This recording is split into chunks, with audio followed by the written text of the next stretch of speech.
we have the honor of having Dennis in our show. And he's going to talk us about, he actually works at Rutgers University. He actually sees a lot of veterans coming in and out, applying to the school, and he's the one that helps them with their GI Bill process and other great things he does for the veterans. He's going to walk us through step by step what that looks like and what kind of help they provide to the veterans community, even to civilians. I'm pretty sure there's people that their parents serve. How do they get their GI Bill? And we also got Kevin. That's my boy right here, my boy Kebs, and your host Wendell. And let's not forget the place we hang out, Made in New Jersey restaurant. Guys, come in here. The food is good. 614 Elizabeth Avenue, Elizabeth, New Jersey. You would not repent. Their lunches are great. You get soup. You get your plate of rice. You get your juice for $12. And guess what? The food is always good, and it changes every day. So you would never get the same choice. You have that variety and diversity. So let me start with one question, Dennis. Talk to me about your how do you get involved with the military? How did that start? So funny story. So I actually joined right before 9/11, and I actually got in trouble. I got in trouble. I was like 17 or 18. I'm from Jersey City originally, so I'm from Jersey City, New Jersey. Let's go, Jersey. Yeah, right. And then actually, so I gave a friend of a friend a ride in my car. We got pulled over. They ran out. I was like, I'm cooked. I was like, damn. I already knew it was up. So they found weed in my car. At the time, weed's not a big deal now, but back then it was like a really big deal. It was damn near heroin. So luckily, my dad was in law enforcement. I was in sports. I was on the honor roll. I did go to school. So I was looking at doing 10 years in jail. Oh. Just off of that. So I had my guidance counselor speak up for me. My dad was in law enforcement. Everyone's like, yo, this guy's literally wrong place, wrong time. So the judge gave me something called PTI, which is called pretrial intervention. So basically, we've never been in trouble before. Kind of like, hey, this person never been in trouble. He's going to do some kind of service in lieu of military. I'm sorry, in lieu of jail. So the judge was like, if you find a branch of the military to take you, we'll use that as your PTI. So I went to the Air Force. They were like, hell no. I went to the Army. They were like, absolutely not. I went to the Marine Corps. They were like, no. I went to the Coast Guard. They were like, absolutely not. My last stop was like the Navy recruiter. And my eyes were watering. And I was like, bro, if you guys do not take me, I'm going to jail. Like, I'm cooked. I'll never forget this. Puerto Rican dude, Petty Officer Juarez from Perth Amboy. He was like, yo, I got you. Signed me a waiver. I'm in the Navy. So I was like, whew. So that's how I actually joined. They don't do that anymore, though. That sucks. Yeah. They really don't do that anymore. But so luckily, I lucked out by doing that. So I actually signed up to be a rescue swimmer. So I ended up going to SEER school after my training. I went to A school in Pensacola. And then as soon as I finished SEER school, 9/11 happened. So they're like, guess what, bro? You're going to Camp Pendleton. You're getting weapons training and you're shipping out. So I was like, damn. So I'm looking at like, I went from dodging one thing to like another. So I ended up going, I did one tour over there and I came back. We actually, I don't know if you guys remember when Bush did the whole like victory? Yes. That was my battle group. So that was really? that was my battle group. We came back. We were gone for like 9 months, right? So I came back and then one of the pilots that I was working with over there, he actually got a training billet at the Navy SEAL base in Coronado, San Diego. So he was like, yo, you want to be a junior instructor in Coronado? I was like, absolutely. Absolutely, yeah. Roger that, I'll be over there. So I did my last 4 years over there as a training instructor for the Navy SEAL base, kind of to help the Navy, the crewmen get ready and prepare for shipping out and things like that. So I did 8 years, I got out. And just like regular veterans, I'm like, oh, I'll just go be a cop or something. I'll go to law enforcement. I'm applying for places. This is around 2009, 2010. They're like, you have a degree? I'm like, what are you talking about? I'm a combat vet. I got training. We talked about it earlier prior to the podcast. And I'm thinking, what do I need education for? I have all this training. That's the one thing they don't tell us in the military. Our training kind of doesn't really correlate to the civilian world. So unless you have some kind of like technical skill, maybe you're like an engineer, maybe maybe the Army Corps engineer, something like that, where you have some kind of like medical medic, right?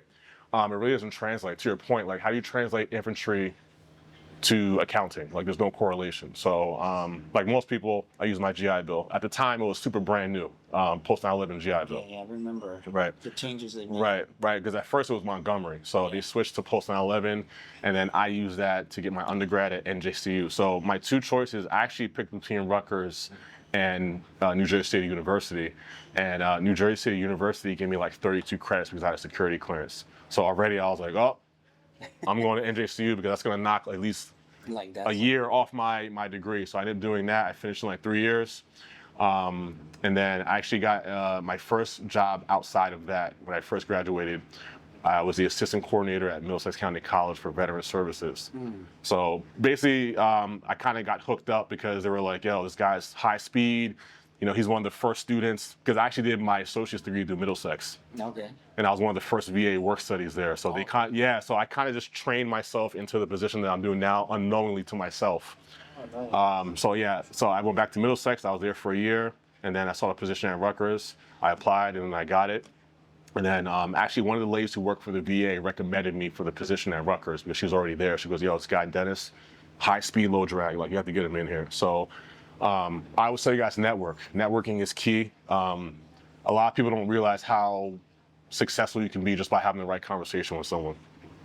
I was blessed to be in the right place, right time, kind of like the military, right? Right place, right time, right uniform. So that's how I kind of got into the Rutgers thing. And then same thing with the radio. I was at the university for about a year or two. The host, Don Busney, he interviewed me, and my boss, the board of directors, was listening that day, and they liked my voice. So they asked if I wanted to be a co-host. So I gladly accepted the co-host position. And I did that until COVID, where Don got sick, and I took over. So now I run the show by myself. And Dennis has like the voice of Teddy Pendergrass. Let me just tell you guys, he came in, I was like, is that Barry White singing or something? Well, I was quite impressed. Now, you have a very unique voice. Thanks, man. And I'm going to start with one question. I know, Kevin, you probably have like 10,000 questions. In those 8 years of your military service, what are the 3 fundamental things that you can say, like, this was part of my human formation, of my criteria?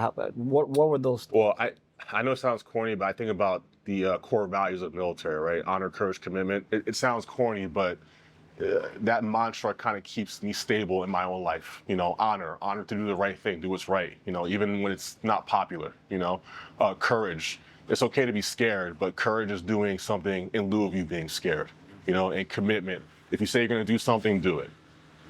You know, I think that's across the board with most people. So I try to stick with that mantra, and I also tell the students as well, like, you know, we have to hold ourselves to a higher standard, because most people don't join the military in itself. What is it, like 2% of the people join the military in the United States? So we already hold ourselves to a higher standard, and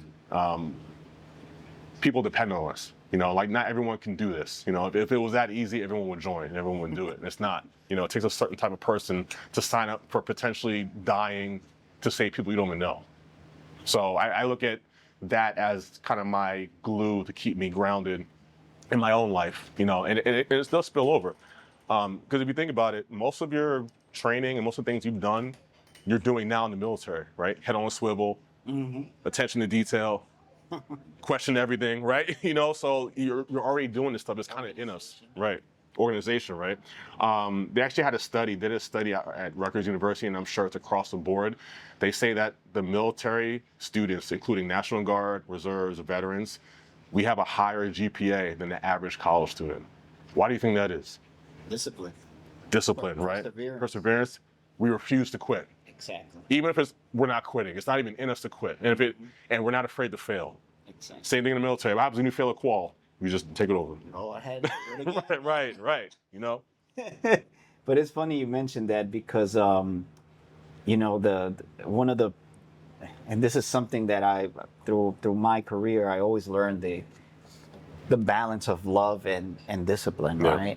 You know, we mistaken sometimes that when you love somebody, you should be light on the discipline. Yeah. And discipline doesn't mean that you're beating somebody up. No, discipline is you forming somebody and you're structuring somebody, right, to become perseverant in their life, have perseverance in their life.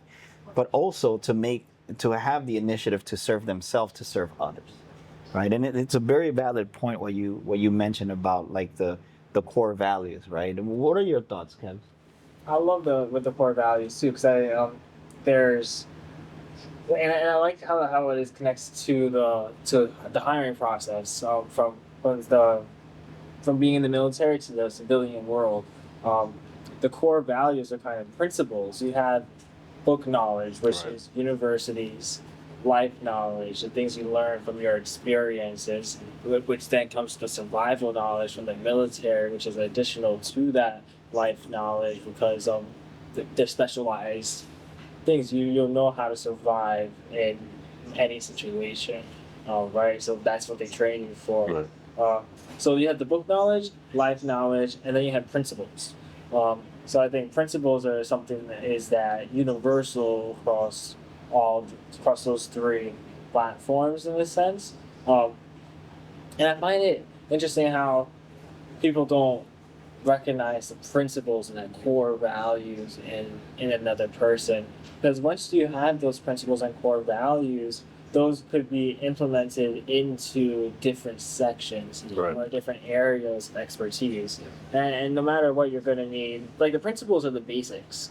Like if you need the basics in order to succeed in any area, so if those basics are being instilled, especially in the military, being instilled into somebody, why aren't they being prioritized during the hiring process? And I actually never knew that 2%. Like it's a very 2%. Yeah, very low. Yeah. Very low. That's a very low. So why aren't we prioritizing them, especially when they come back into the civilian world, knowing that it is with that specialized knowledge that they have, and that they, like I remember we touched up on it with Malik. Like they will be there to serve, like to protect their team, to survive with their team, no matter under what situation. Right. In any situation, you don't quit. So, like those are things that should be highlighted or recognized in a lot of people's conscience, especially during the hiring process, the managers. And I think some people get like egos during that. Like some people don't Yeah. want to hire somebody that could potentially be better Right. than them, right? That could potentially pass them, and especially in the corporate world, because in the corporate world, if they're not thinking in a team way, and they're thinking for themselves, they don't want somebody to go up the ladder above them. Right. They won't pull that person. Correct. So, yeah.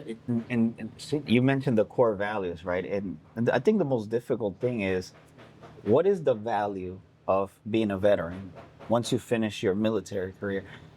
And because there's no equity, you can't really say this is equivalent to a bachelor degree. Mm-hmm. So I think that's where there needs to be a unit of measurement for if you did 10 years of a military career, what does that translate in equity, Right. right? Because, for example, you graduate from Harvard, the chances of you getting any job are up there, Right. right? And most of the individuals that graduate Harvard, where do they go? CEOs, politicians, right? They are the ones that reign over. But then you have people that sacrifice their life unselfishly, right? They go through perhaps one of the worst trainings you can go through. They persevere, they overcome, they come back. Besides dealing with, daily life situation, you have PTSD now for life. Right. But you balance that and you keep going and pushing yourself. And if we can't value that, and which kind of brought me to this question: when you got out of those 8 years, how much value did you see coming out with those 8 years of experience, coming out and saying, "Hey, I'm an 8-year veteran and I'm applying for a leadership position"? And how did the civilian world look at your 8-year career? What was the value for them? Well, see, this is tricky because there is a stigma, but also, and I can say this especially from personal experience. Kevin was talking about ego. Military guys, we do have ego, especially if you're like E5 and above. Like you've been in leadership, it's competitive. You've been in leadership positions, right? Maybe you're in charge of a squadron, in charge of a team, right? You're handling a mission.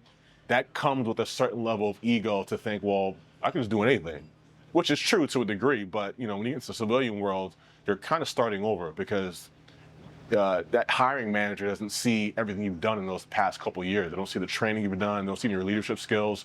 They're kind of looking at your resume and say, okay, first infantry, this guy's a grunt. Okay, mailroom, right?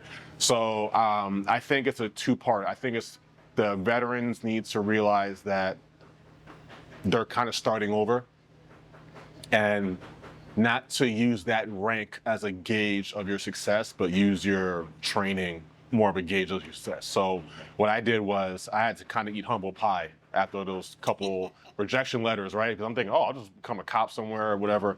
I was getting shut down left, right. No, because the degree was holding me back at the time. So I was like, damn. So, and I was like, I'll just work, right? I just got a job or whatever, and it kind of led to nowhere. And I was like, I had to do something different because me just working isn't enough. Like I thought, to your point, I thought I was gonna get out the military and just get something, because you hear it, because I know guys who got out and they got a job with Deloitte or Lockheed Martin like that. Yeah. Contractors like that. So you're thinking, oh, I'll just get out the military and just be a contractor somewhere or get some kind of DOD job. But everyone's situation is different, and people don't realize, especially when it comes to officers. Officers are usually the ones who really get the hookup after the fact because they already have the connections, they already have the degree, right? So when they get us a pipeline to up, you're already an officer, you're an 03, boom, manager. Supervisor. So they kind of have the privilege of having their rank work for them. As far as enlisted, we kind of have to start over. So I think part of it is realizing that chapter in the military isn't your life. Like you're not just a staff sergeant, you're not just a first sergeant, you're not a gunnery sergeant. You're Wendell, you're Captain. What I'm saying? Like you're human. So we have to kind of separate ourselves from the rank and realize like we're starting over, and this is like the new part of our life. The military was the old part, but this is the new part, the civilian world, and we kind of have to like adapt and overcome. Another military term, right? Adapt and overcome. Yeah. You're in a new situation, you don't know what's going on. Figure out, okay, what do I need to do to be successful? How can I use my military training to help better myself? Same thing I tell my students, everything you learn in the military is going to help you in the civilian world, especially when it comes to discipline, attention to detail, right? You're in college. You got to be disciplined to have your papers, do your work on time. Attention to detail. You have to listen to what he wants from the paper, what the research paper, things like that, right? Yes. Integrity. Don't cheat. On the papers, don't copy homework. Yeah, you could do that stuff, but I look at it like... Don't copy and paste, kids. Don't copy and paste, right. No ChatGPT, don't do that. But, it's like nowadays, it's like cutting corners is a thing. And I look at it like, cutting corners is for someone who is a master at their craft. Mm-hmm. You've been doing something for years, and now you have the eligibility and the resources and the mindset to, okay, I'm gonna cut this corner that I've been doing for years. Cutting corners isn't for the 1 year person who just started, because you don't even know what you're doing, but you wanna cut corners. And I think that's what people are focused on now. They want something quick, instantaneous gratification. I'm okay with the slow burn. I'm okay with the slow burn. I'm okay with grinding until I get there because I'll feel a sense of accomplishment, and then I know what I'm doing, and then I can teach others. So I think, like I said, the core values of honor, courage, commitment, being disciplined, and but discipline is probably the most important thing because everyone says be motivated. Yeah, you can be motivated, but I tell people you have to be disciplined instead of motivation because discipline is going to keep you in line when you can't stay motivated.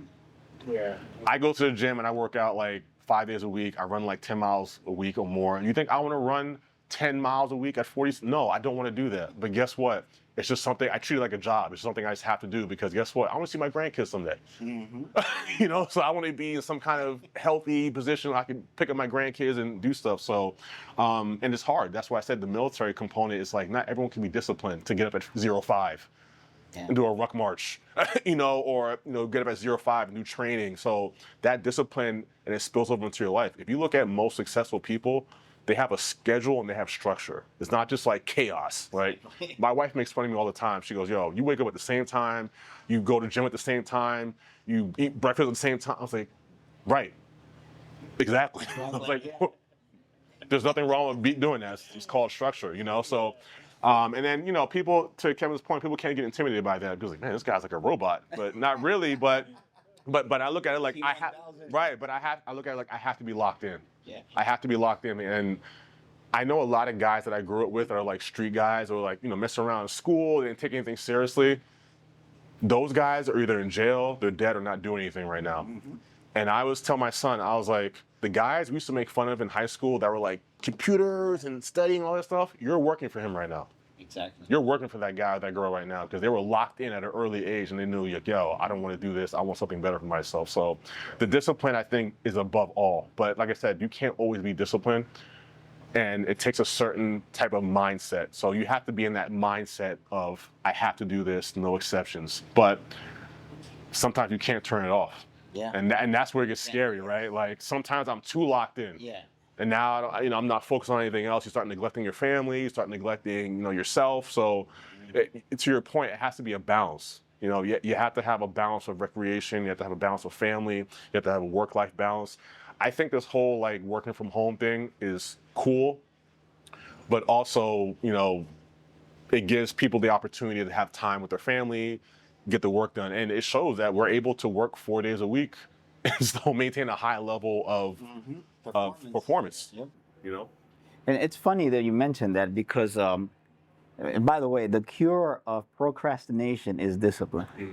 All right? That is the cure. If you're procrastinating to do something, that's because you haven't been structured well enough to be disciplined, to commit to yourself. Right. And that has to do a lot with self-sufficiency, right? And that's one of the things that the military teaches you a lot is self-sufficiency, because your partner depends on you. And if you're not a good soldier, how would you defend the lives of your, brothers and, your band of brothers that are connected with?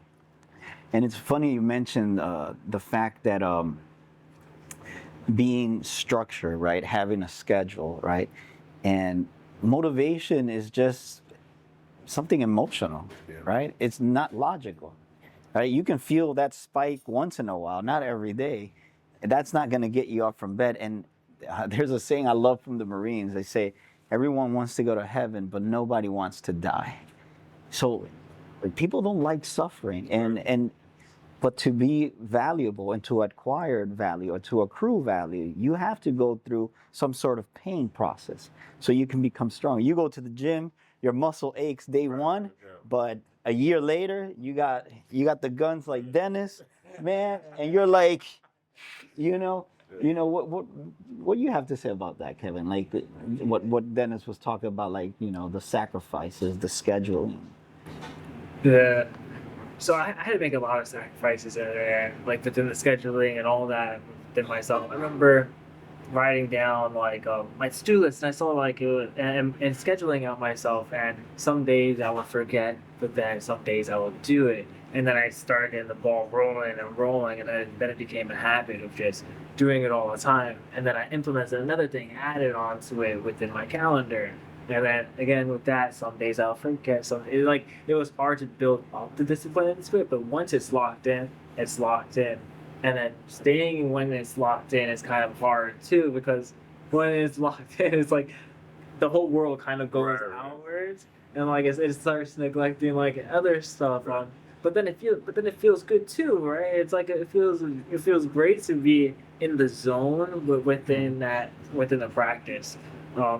And some people think I'm crazy sometimes for like my family do not like they don't. I tell them always to write a list, write out what they should do, especially when doing something else.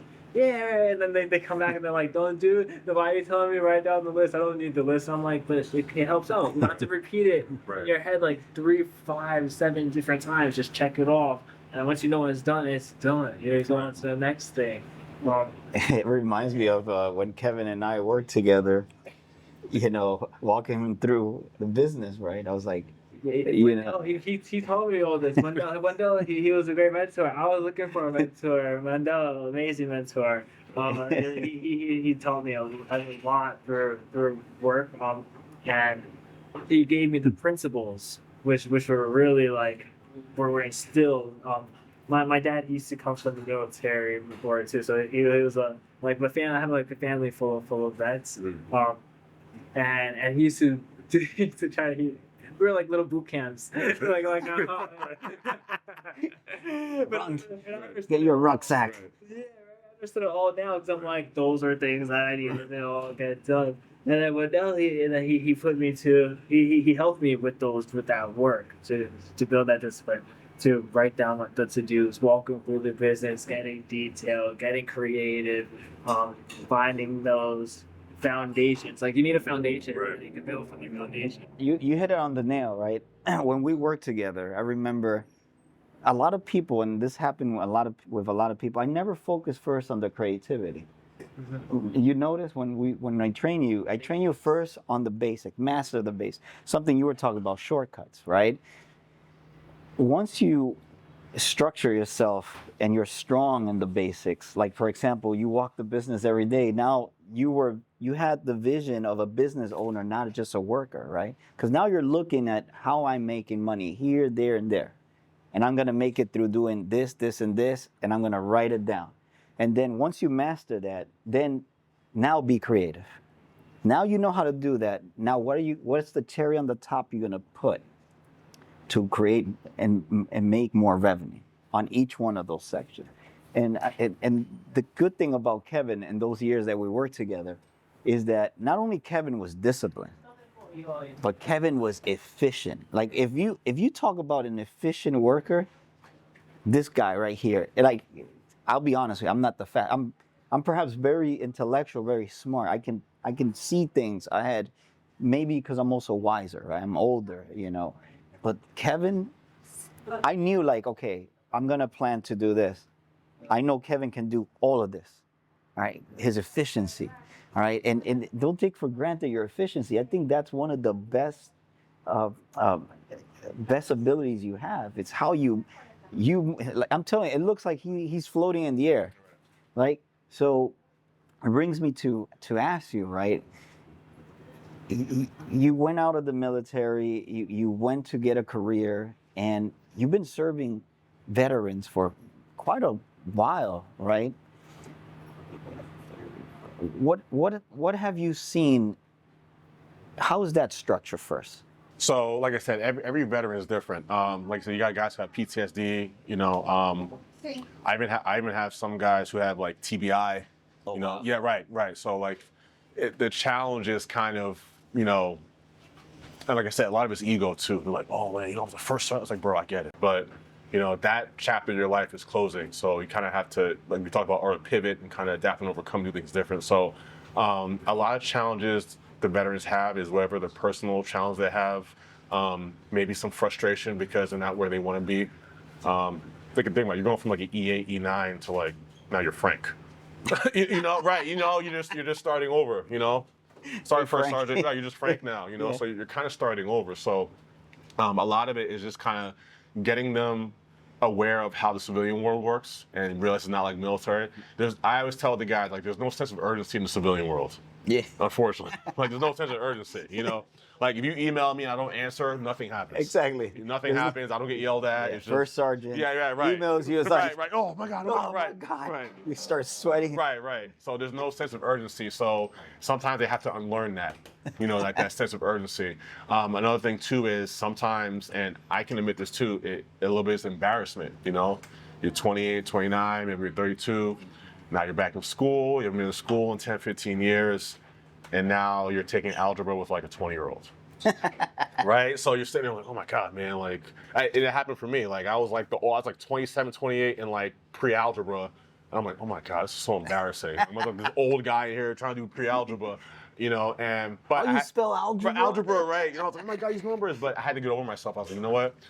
This is like a qual. I had to take myself out of that zone and treat it like a qualification. I got to requal. It's something I got to do, and let me just bang it out. Also asking for help. That's one thing we do not do. Yes. We suck at it. We suck at asking for help. I don't know why. I mean, I know why. You don't want to stay with the weakest link. I get it. But high speed. Remember that term? Right. Hey, high speed. Yeah, right. So a lot of it is not asking for help. And then when they do ask for the help, it's almost too late. Yes. Definitely. So, you know, I tell these guys, like, hey, listen, all that not asking for help stuff, that's over with. That's done. Like, you have to, like, ask for the help because this is a new venture for you guys. And I understand the frustration, but you're going to be more frustrated when you knew that all these resources were available to you and you did nothing about it because of your ego. Mm-hmm. So it's really just a matter of kind of getting them back into the civilian group and kind of unlearning those bad habits of not asking for help, things like that. Another thing where I see these guys also do, so our office, so Rutgers University has about 2,000 military students across Rutgers, Newark, Camden, New Brunswick. So I think, Oh, wow. So Camden has about 400, Newark has about 600. We have the most in New Brunswick, we have like 1,000. So I have like 1,000. That's like a large population. Right, that's national, it's they're in a battalion. Okay? Yeah. It's like, so it's National Guard, reservists, veterans, dependents, we have like around 1,000. So a lot of them come in with this idea of, oh, I don't want to deal with the military because I'm over that. I get that. They kind of see us like the military, and we're not. I mean, we're military, but we're like, no one's gonna knife hand you. We don't do that stuff. So they have that stigma of maybe they got burned in the military, or maybe they got some kind of unfair treatment, and they want nothing to do with the military. Resentfulness. Right. They're like, oh, I don't want anything to do with it. You meet a lot of those guys. I try to meet those guys one-on-one and just give them a little tour and say, hey, so the services we have, try to make them feel at home, because like I said, a lot of us actually joined when we were young, like my generation. Like we joined like right out of high school. Like 2001 to 2005, we joined like right out of high school. So a lot of these guys didn't get that true college experience that everyone else gets. So we have a lot of recreational events, professional development, helping their resume. Some of these guys haven't written a resume since like 2009, right? So you think, oh, bro, you gotta put an email. So it's not their fault because you never had to write a resume. You don't have to write a resume to get promotion in the military. You just do a board, your quals, roger that, promoted. Exactly. Right? Well, at war, somebody dies, guess what? Right. You're the oldest, Right. promoted. So yeah, I think it's a mixed bag, but like I said, we just try to make sure that the veterans or dependents are aware of all the resources available to them, because like I said, they don't tell you this up in the military. It's just like, oh, EAS, thank you for your service. Yep. Carry on. Uncle Sam says thank you. Right. What do you think are the opportunities there? Because, like, for example, it's a small team of you versus a battalion of our veterans out there. And there's a lot of organization, because for what I understand, the DoD is like the umbrella that has all the I would say the revenue for the Veterans Affair, and then it gets put into like different organizations that get grants to help veterans. And I have worked with a few of these organizations, like not work for them, but kind of be curious to know more about them. And some of them have goodwill to do it, but they're not like real professionals at that, right? What do you think is the opportunity to have a better structure for our veterans to understand that regardless of how you feel about the Army, these benefits, you earned it already. There's nothing you have to do besides just sign here. What do you think can be done better? I think more outreach and more information. Like I said, a lot of the information you don't find out until it's too late, or it's hearsay. We call them sea lawyers. I'm sure you call them something different in the Army. It's like, oh, of course you can do that. Of course you can do that. Yeah, we call them sea lawyers. But it's really outreach. Like I said, I've been fortunate to work at Rutgers, where I have hands-on to all the resources. So I think it's outreach, and I think it's also on the veteran to do their own due diligence. We've talked this before. In the military, it's be here, wear this uniform at this time. Right place, right time, right uniform, right? You're doing that for 5, 10, 15 years. Now it's like, oh, hey, Wendell, think for yourself. You're like, oh my God, what do I do? So a lot of them is unlearned behavior, those bad habits of being told where to go, being told how to do something. So now they have to think for themselves, and they really don't know how to do that. So that's one step. The second step, like I said, is just outreach, Now, in my situation, most of the students who want to come to Rutgers University, they reach out to me. So I don't have that problem of reaching out to them. They say, hey, I want to come to Rutgers. What do I need to do? I kind of let them know. I also meet them one-on-one. I meet 90% of my students one-on-one. And the reason I do that is when I got out the Navy, there was no veteran services for military using their GI Bill. Like, we went to the registrar, we gave them our GI Bill letter, like, here, this is they're like, what is this? What is this? We weren't getting paid on time. I had a son, we weren't getting paid on time. It was crazy. So it's really just like not having that available resource to say, hey, this is what you're supposed to do. And this might be biased for number 3. I think most of these organizations need to be run by prior military. I know it sounds biased, or at least someone who's in charge, that's the military. Because they know firsthand, they can look at it from the veteran's perspective, military perspective, and then they can look at it from a leadership perspective as well, as opposed to, oh, okay, well, we'll just do it whenever. The reason my office runs well is because we have 8 full-time staff. Out of the 8 of us, 6 are prior military, the other 2 are dependents of military. Like one, her husband was in the Navy, and the other woman, her husband was in the Marine Corps. So already we all understand like how things work. We understand how it feels not to get paid on time, right? We understand what it feels like to be, oh, go over here, just talk to that person, talk to this person. So we try to alleviate some of the red tape as far as like, go here, go here. What we do is we make sure that we have a point of contact in each department at Rutgers.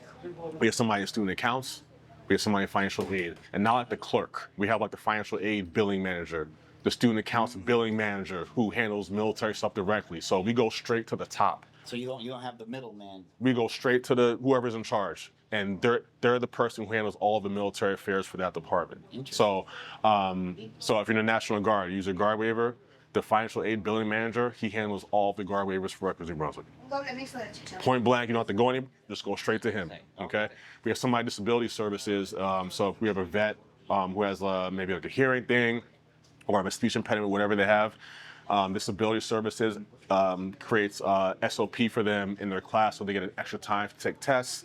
If they need something a little bit quieter, they can go secluded. So we put these resources in place for them that way. They can feel comfortable and not feel shame. I know it's a big stigma, like disabled veteran. Oh, I'm not disabled. I'm not disabled. PTSD, right. PTSD is right. disabled, right. by the way. It is. And like I said, we had that stigma where don't talk about it, right? Just when I joined the military, there wasn't the whole like, hey, first sergeant, I'm sad. Yeah. He'd be like, bro, get out my face. Drop. You're gonna be sadder after this. Drop. Right? So, yeah, there was no like, hey, this is bothering me, you know?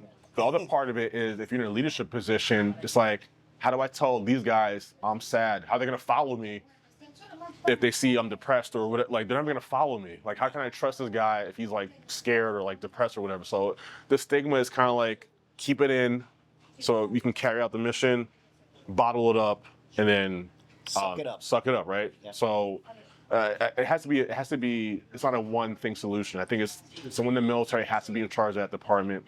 Talk to the veteran one-on-one, not just like an email or like some kind of random phone call. Like, make it personable, right? Like, and to your point, and you know this, most military people are more susceptible to open up to prior military. Definitely. If they know you're military, they're more likely to talk to you, or you can even diffuse a situation if they know you're okay, because they know that we get it. Exactly. So it's just kind of making them comfortable, putting our people in place, and then also making sure that they have the right information. Because too many times we get the wrong information. Oh yeah, just do this and you'll be fine. Oh yeah, do this. No, like, we give you the exact right information, or if we don't know it, we know the POC to directly give the person to, that way they can get it squared away. That's actually a valuable, I would say, a thing that you guys do, because like I said, you don't go to any middleman. Yeah. It's just direct. Here it is, from A to B, Right. resolved, done. Right. Nothing else. And it's right what you're saying. The emotional intelligence is perhaps part of the training of the transition of a soldier. Because to your point, right, when you're in the military, Kebs, right, you should not make any mistakes in basic training or AIT, because you're considered a dumbass. Right. You're considered like that guy. And I'll give you a good example, right? This is a funny story. I don't know if I said this but there was this guy, Israel, and he was always screwing up. One day, you know, when you go out in basic training, you put your you're supposed to have your canteen full in the morning before you go running. You got to drink all your water and then put it on your head. Yeah, put it on your head, yeah. right? This guy, they didn't have any water, and I don't know how the hell the drill sergeant found out. Snapped. He's like, oh hell no, you have no damn water. So he grabbed. You remember the Jeeps had that 5-gallon? Yeah. So he made him carry that and fill it up. So now This guy was drinking, right? He's like, drink water. Obviously, it's heavy. Right. All the water just poured all over his BDUs, man. We couldn't laugh either, Right. And then, he dumped all the water on top of him. Then he had that big stuff there. He had to refill it. And we went for like a 10-mile run. He had to carry that my stuff, right? And but that's the kind of like psychological training they give you. Don't mess up. And they don't do it because they're bad. It's because if you don't pay attention, you can die. Right. It's simple. Right. But the transition of that, there needs to be like the transitional psychological training for you to understand that worked there. Right. But now you need to transition and maybe use this because it will be useful if you're in a very, I would say, hazardous situation, right? You know how to react, use those skills. But here, let's train you to start also thinking about your emotions when you're on the safe side. Right. And that's what's missing with our emotional intelligence training for our soldiers. And I just wanted to feed you into that because, for example, your dad was in the military. Did you ever witness like anything, like for example, his suffering? Because most of our suffering is quiet, silent. Yeah, it's like, like, growing up, I didn't see it as much because I wasn't interested in it. So I didn't as growing up I didn't certain things, and sometimes I just thought he was like I just thought he was being too harsh. Yeah. Drop, get me Jordan, Kevin. Yeah, right. But and I learned, and I started learning some things about him as I started growing up more with him, and I understood. But I understood more why he was doing what he was doing because the world isn't just what it is. Especially like some people just treat the world with ignorance, Right. and it can't be ignorant world, especially what I was doing back then. What he taught me was skills that I needed to learn. And now growing up with it more, I could see that training is still in him. I think it's ingrained, but it's purposely ingrained. It's like it has to be ingrained. And I don't think he'll talk about it openly. I don't think he'll ever openly say he struggles with X, Y, and Z. And I don't think I would really confront it with him too about it because I know sometimes it could be touchy for him in a sense, right? So what I do with him is I ask him about his experiences, and then we live out some, but in different ways, we live it out in training at a park or doing some different things at home. So it's great, It's I guess he knows he handles it in silence. I think that's a generational thing too, because I think my dad's like that. My dad will just oh, nothing's wrong. I know something's wrong, but he'll just be oh, whatever. He'll just shrug it off. But it happens. Right. Even now, it's I don't really want to say Right. My girlfriend asks me what's wrong. I'm nothing, but I'm going through it right now. Right, yeah, I'm fighting for my life right now. Yeah. No, yeah, but like I said, it's kind of to my point earlier. It's people depend on us, in some capacity. So I look at it this way, I know it's ego, but if I break down, my entire household breaks down. I know it's egotistical thing, but I think if I fail at this, everyone fails under me. My wife, my son, everyone just falls apart. So I have to be the rock, the foundation to hold it down, even if I'm going through it. Because if I'm worried, my wife's gonna worry. So I have to be stoic. I have to be locked in because if she's worried, I'm gonna have to take time away from what I have to do to reassure her that things are going well, so I can go back to the thing that I'm doing, but I'm trying to figure out on my own anyway. So it's like I said, I get your point. It's a double-edged sword. And I don't think it's ego either. I don't think it's ego. It's more you have this. It is responsibility. It's the masculinity behind it, right? It's having those we provide for the family, we have that, or we protect it, create that home, create that wall, right, for the family so that they can have fun in that wall. It's interesting that you said responsibility because, like for example, for us, we understand what is our responsibility to protect, but we sometimes feel what is the responsibility of those we're protecting. Well, how should they handle our emotional outcomes, right? And we're not, like, most people are not trained to train their spouses, their kids, their grandkids on how to respond and how to assist you because you can tell when somebody. Have you ever seen anyone with PTSD? Can I tell you guys a funny story about myself? Yeah. So when I got the military, my parents threw me a party. They threw me like this party. Like my sister was there, everyone was there. You weren't invited, man. No, I was.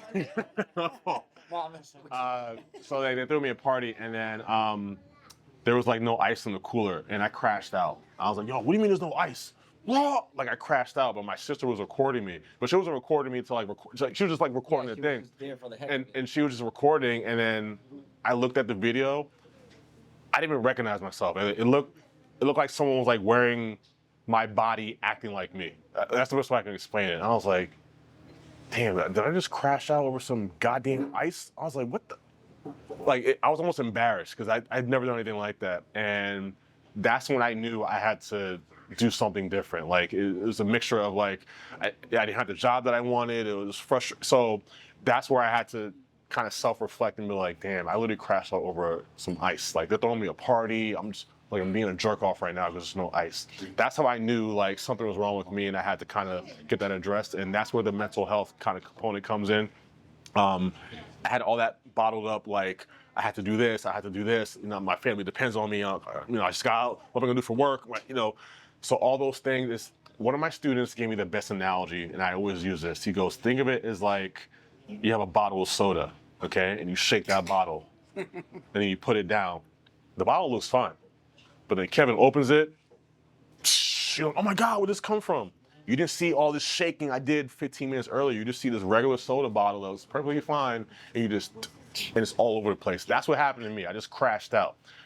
So, therapists, and it's cliche, but therapy is just one component of it. Someone to talk to that's not biased, but also give you like a third party, you know, perspective of what you're doing. And I had to look on the inside like, damn, like, there's a lot of things I didn't address. You know, I didn't address like, you know, my frustration with not being able to get the job right away, like some of my friends did. The frustration of me having all this training experience and now I'm working in a factory. You know, like it's almost like you're almost like embarrassed to like that you came from such a great. You rappel out of helicopters, you're firing weapons, you're blowing stuff up, and now you're a cashier. Or like you work in a warehouse, and it's almost like humbling. It's just like, damn, man, it's like I did all this stuff in my country, and I can't even get a goddamn job. You know, so it's like it is frustrating. So sometimes we have to look inwards and check ourselves and be like, okay, what can I do different for my family? And like I said, we don't realize this, but our family does deploy with us. Oh yeah, definitely. You know, like the times like my mom was like just watching TV and didn't know what was going on, and she just heard something, or you know, my girl's scared because she heard something, she can't call me. So like all those things factor in. So I think for us, we just have to realize like the mental health component is something we need to address, and not just think of it like, oh, I'm weak, or you know, whatever. I'm not a girl. No, man, because these guys, what was it like? Every 22 minutes, one of our guys take their own life. Yeah. And there's a sign there where it's like, hey, man, like, you know he's going through something, but he'll just tough it out. He's just, no, bro. If that's your brother, right? Let's make sure he's good. Let's not just shrug him away and be like, oh, it's just whatever, you know? Yeah, you're right. And it's funny because have you guys ever seen the movie Fury? Yeah. There's a part that really resonates with me a lot when Brad Pitt he's upset about something. He's telling the team, we got to go this and that, but then he takes a moment for himself and he starts crying by himself, right? Like that right there that's good leadership to me. And it's not because he wasn't honest about his feelings with his team. He was scared himself, and his team was scared too, right? But he held his own emotion for the better good of everyone.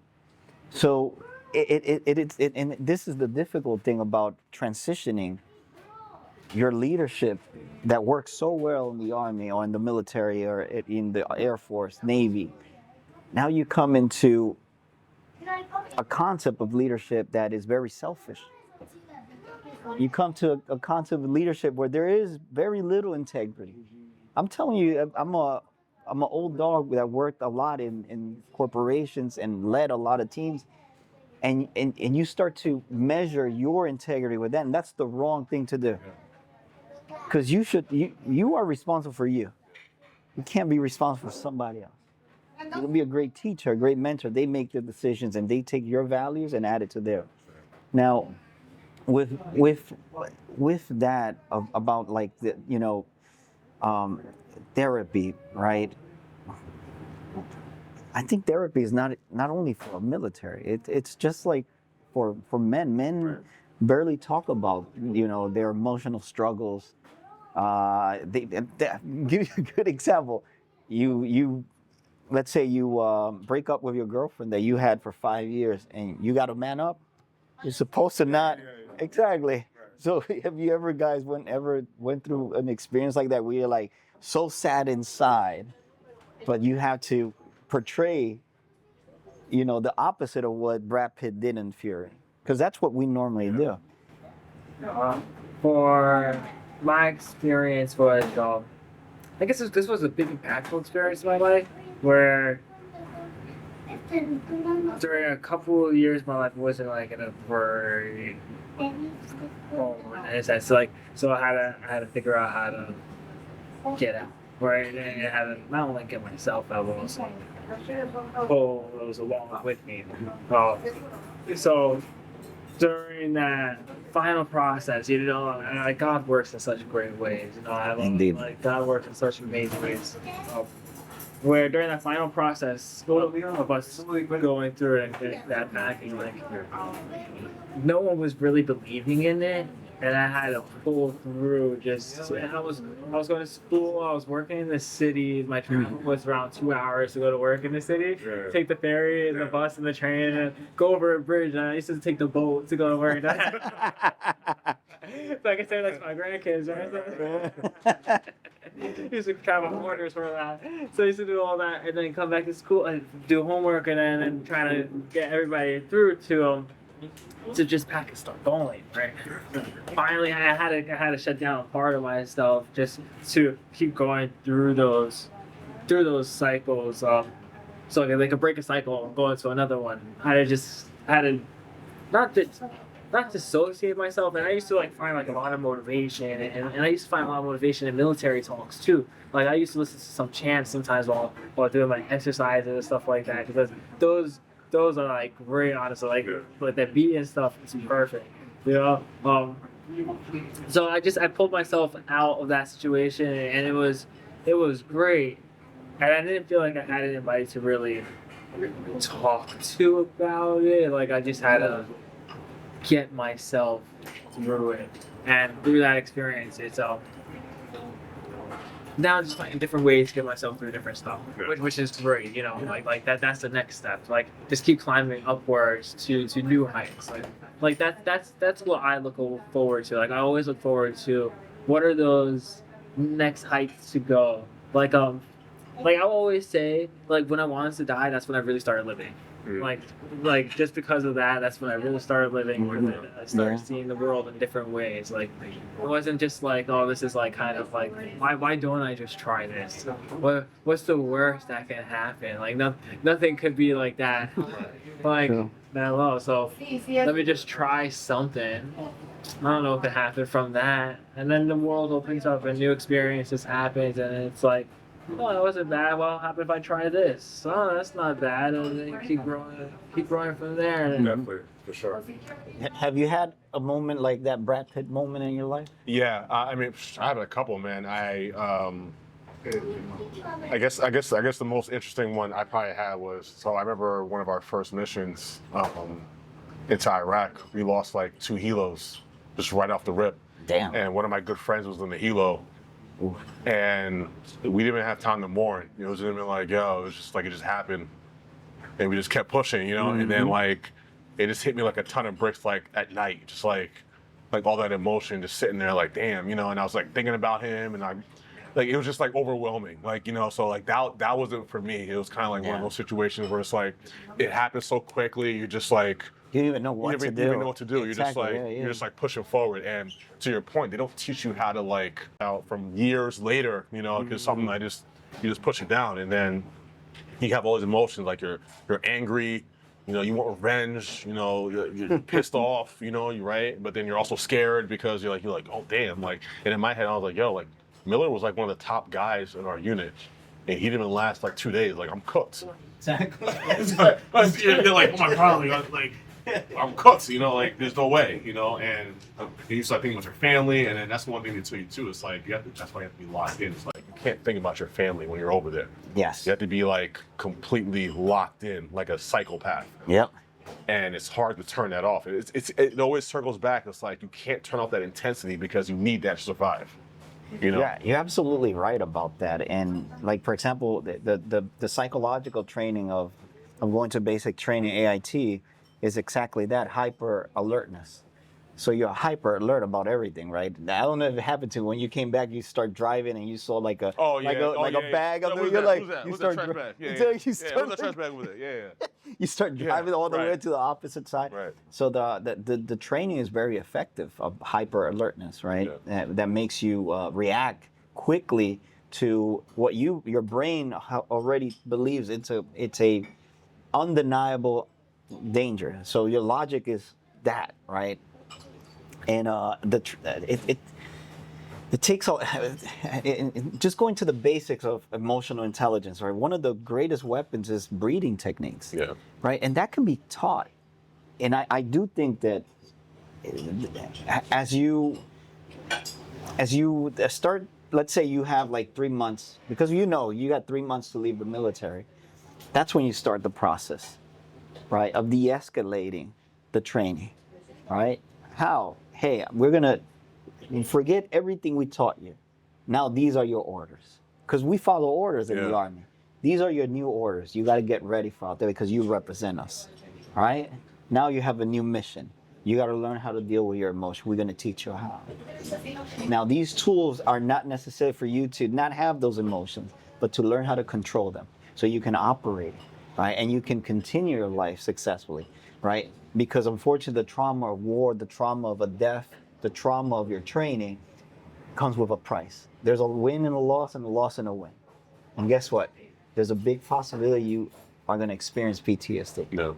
And when that comes, to hear your weapon, soldier, this is your rifle, this is your M16, this is your rucksack, here's your dog tag. That's the kind of responsibility I would like to see, either from the DoD or from the the military itself. So you got to stop diffusing the bomb, right? Little by little, diffuse it. And I think that's the biggest opportunity that the military has in terms of like mental training of a soldier into civilian life, transitioning that. And like you said, like for example, the jobs. I've been through a lot of like job fairs. Not for myself, just to investigate. You can ask him. I'm a very curious, nerdy person. I start taking notes of what I see. And every single job they offer to somebody in the military, it is entry level. That's like a tons of brick that hits you because my question to you guys will be, if that is the equity of a service, military service, then what is it worth for? Because you go to college, there's value in that. There's respect about it. Right? Nobody says, thank you for your graduation. Right? Right? No, you get a job. There's no, so there's a difference between appreciation. Appreciation is viewing something of value, but you do nothing to it. You just say, hey, I appreciate that, right? But when you value something, you give something in return for that value, right? You invest in it. So my question to you guys is that, like, how could the community, the civilian world, not appreciate but value veterans in a better way, because they're responsible. Because just to kick in this, while you sleep, because me and you've been deployed, you guys have no idea what we have to go through to make sure that we are free. Yeah. You have no idea the sleepless nights. I was in Fallujah when Fallujah was hot, right? There was no engineers. We were the only engineers there. So that's why I'm saying, like, we took that responsibility. We pay ahead, I guess, for the price tag, right? We paid it ahead. So what are your thoughts about that question? So that was well put. And I think for our population, like I said, it's not like a one size fits all. It has to be a multitude of factors that go into it. I think, so even with the GI Bill, right? I look at the GI Bill as a way of recouping some of that time you lost as far as like education and training. There's like, okay, we'll pay for your degree, we'll retrain you, we will qualify you, that way get you back in the workforce. That's a good way of transitional training. Right. So that's one Very component. good. That's just one component. Yes. But there has to be a component before that. There has to be a component where the veteran knows what they're kind of getting into, right? Saying, hey, you have a GI Bill benefit, you have VA benefits. What are you trying to do? What kind of field are you trying to get into? Maybe to your point, when the EAS, make it a more smooth transition as opposed to, okay, we're EAS that you can just get out, right? It's like make some kind of transition for the veteran to have some kind of path to success. So that's one component. I think the community also has to create opportunities and maybe funding for military to kind of regain their footing. Because like I said, you're kind of coming into a new situation. Even if you do get an entry-level job, right? Is there a path to leadership? Is there a promotion ability? Is there some kind of test you can take to maybe, show elevate you, right? Some kind of assessment to say, hey, yeah, they're military. We want to help them get back on equal footing, something like that. And also programs available for these guys to kind of get back on their feet. Now, at Rutgers, if you're using GI Bill, you get automatic in-state tuition. Oh, that's good. That's good, right? Yeah. So that's a good draw for these guys. So same thing with the National Guard waiver, you get in-state tuition. So that's a big draw for these guys, save some money, okay? At Texas, the state of Texas, if you're just military in general, you can go to most schools in Texas for free. Yes. That's why a lot of military go to Texas. Go to Texas, exactly. They don't have to touch their GI Bill. Yep. They just go there and go free. And in Texas, I know for sure they're military friendly and they will hire you. For sure. Yes. Like they're very patriotic. Very patriotic, exactly. I have a buddy of mine, he's Army guy, the Two Swords. That's Mountain South. Yeah, Mountain South, yeah. And I think he was even at the Hornet's Nest. That's Fort Drums. Right, yeah. So he went to Rutgers, got out, got a job with the VA down in Texas. Okay, they set him up. They gave him an apartment. He has like this 3-bedroom apartment, so nice. His rent's like $800 a month. Okay, he's like 60%, he's like 90% disability rated. He has a job with the VA. He's Gucci, okay? He's living it up right now, right? He's caked up. But like I said, they made a path for him. Like they kind of say, go to school, we'll set you up. Now he's able to give back, working at the VA, helping other veterans get their stuff squared away. So to your point, it has to be a multitude of things. I think more available programs and more resources for these guys to kind of get ahead. Like I said, we're playing catch up essentially, right? Yeah. Like I said, when I got out, I was like 28. I'm competing with like 21-year-olds, 30. I'm competing with all these different types of people who have degrees, advanced degrees. So give them a way to kind of, I'm not saying just put them ahead of everybody else and cut the red tape, but give them opportunity to at least catch up, right? If you're going to put them as entry level, have a path to success. So, hey, you do entry level for maybe like a year and a half, maybe. Then we can look at, we like your work. We can see ways to maybe make you a manager or a supervisor. Yes. Make a path to success because, like I said, or management and training. Manage something. Executive and training. He can shadow somebody. Maybe he can do something like that, because we have the leadership. We can follow rules. this. Policies and procedures. SOP. We can follow this stuff. So give him a shot. Just give him a shot. Okay. That's all. Like I said, it's a multitude of things. But I said those 3 things will probably help a lot. I agree. Yeah, that definitely. I love that. The veterans should go into like those management positions and all of those because they should have those traits. They have those abilities added onto them. Even when getting like going straight out of it, then like there should be a program before coming out. And I think there should be an agency sent to help them along the Yeah. way. And I Yeah, think that's a good agencies should point. be ran by military and the veterans as well. And he was just talking about the organization. Go ahead, because we'll link this in. Yeah, I think like agencies should definitely create like some kind of like techniques to like different things. Like one help out with the body, help out with mind. The second one will help out with transitioning into the civilian world, like resume building. Just basically those small attributes that will get because they are just small attributes, and then the second one, the third one is kind of like to grow kind of past the corporate in a sense, because it's always going to be kind of hard to get at an entry. Like entry level is it's like you're not held back by the skill of the position. Like sometimes you're held back by the people, Right. and then like sometimes the people don't want you to get up there, and you have to go through so many different people in order to then get a raise. So like and even if it's not the people, then you're gonna have to wait time. Yeah.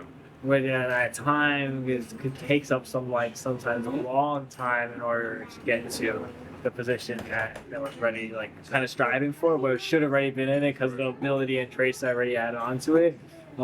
Sometimes the people get in the way more. So kind of like learning the opportunities now and today. They weren't like beforehand. Like you could create a business now online.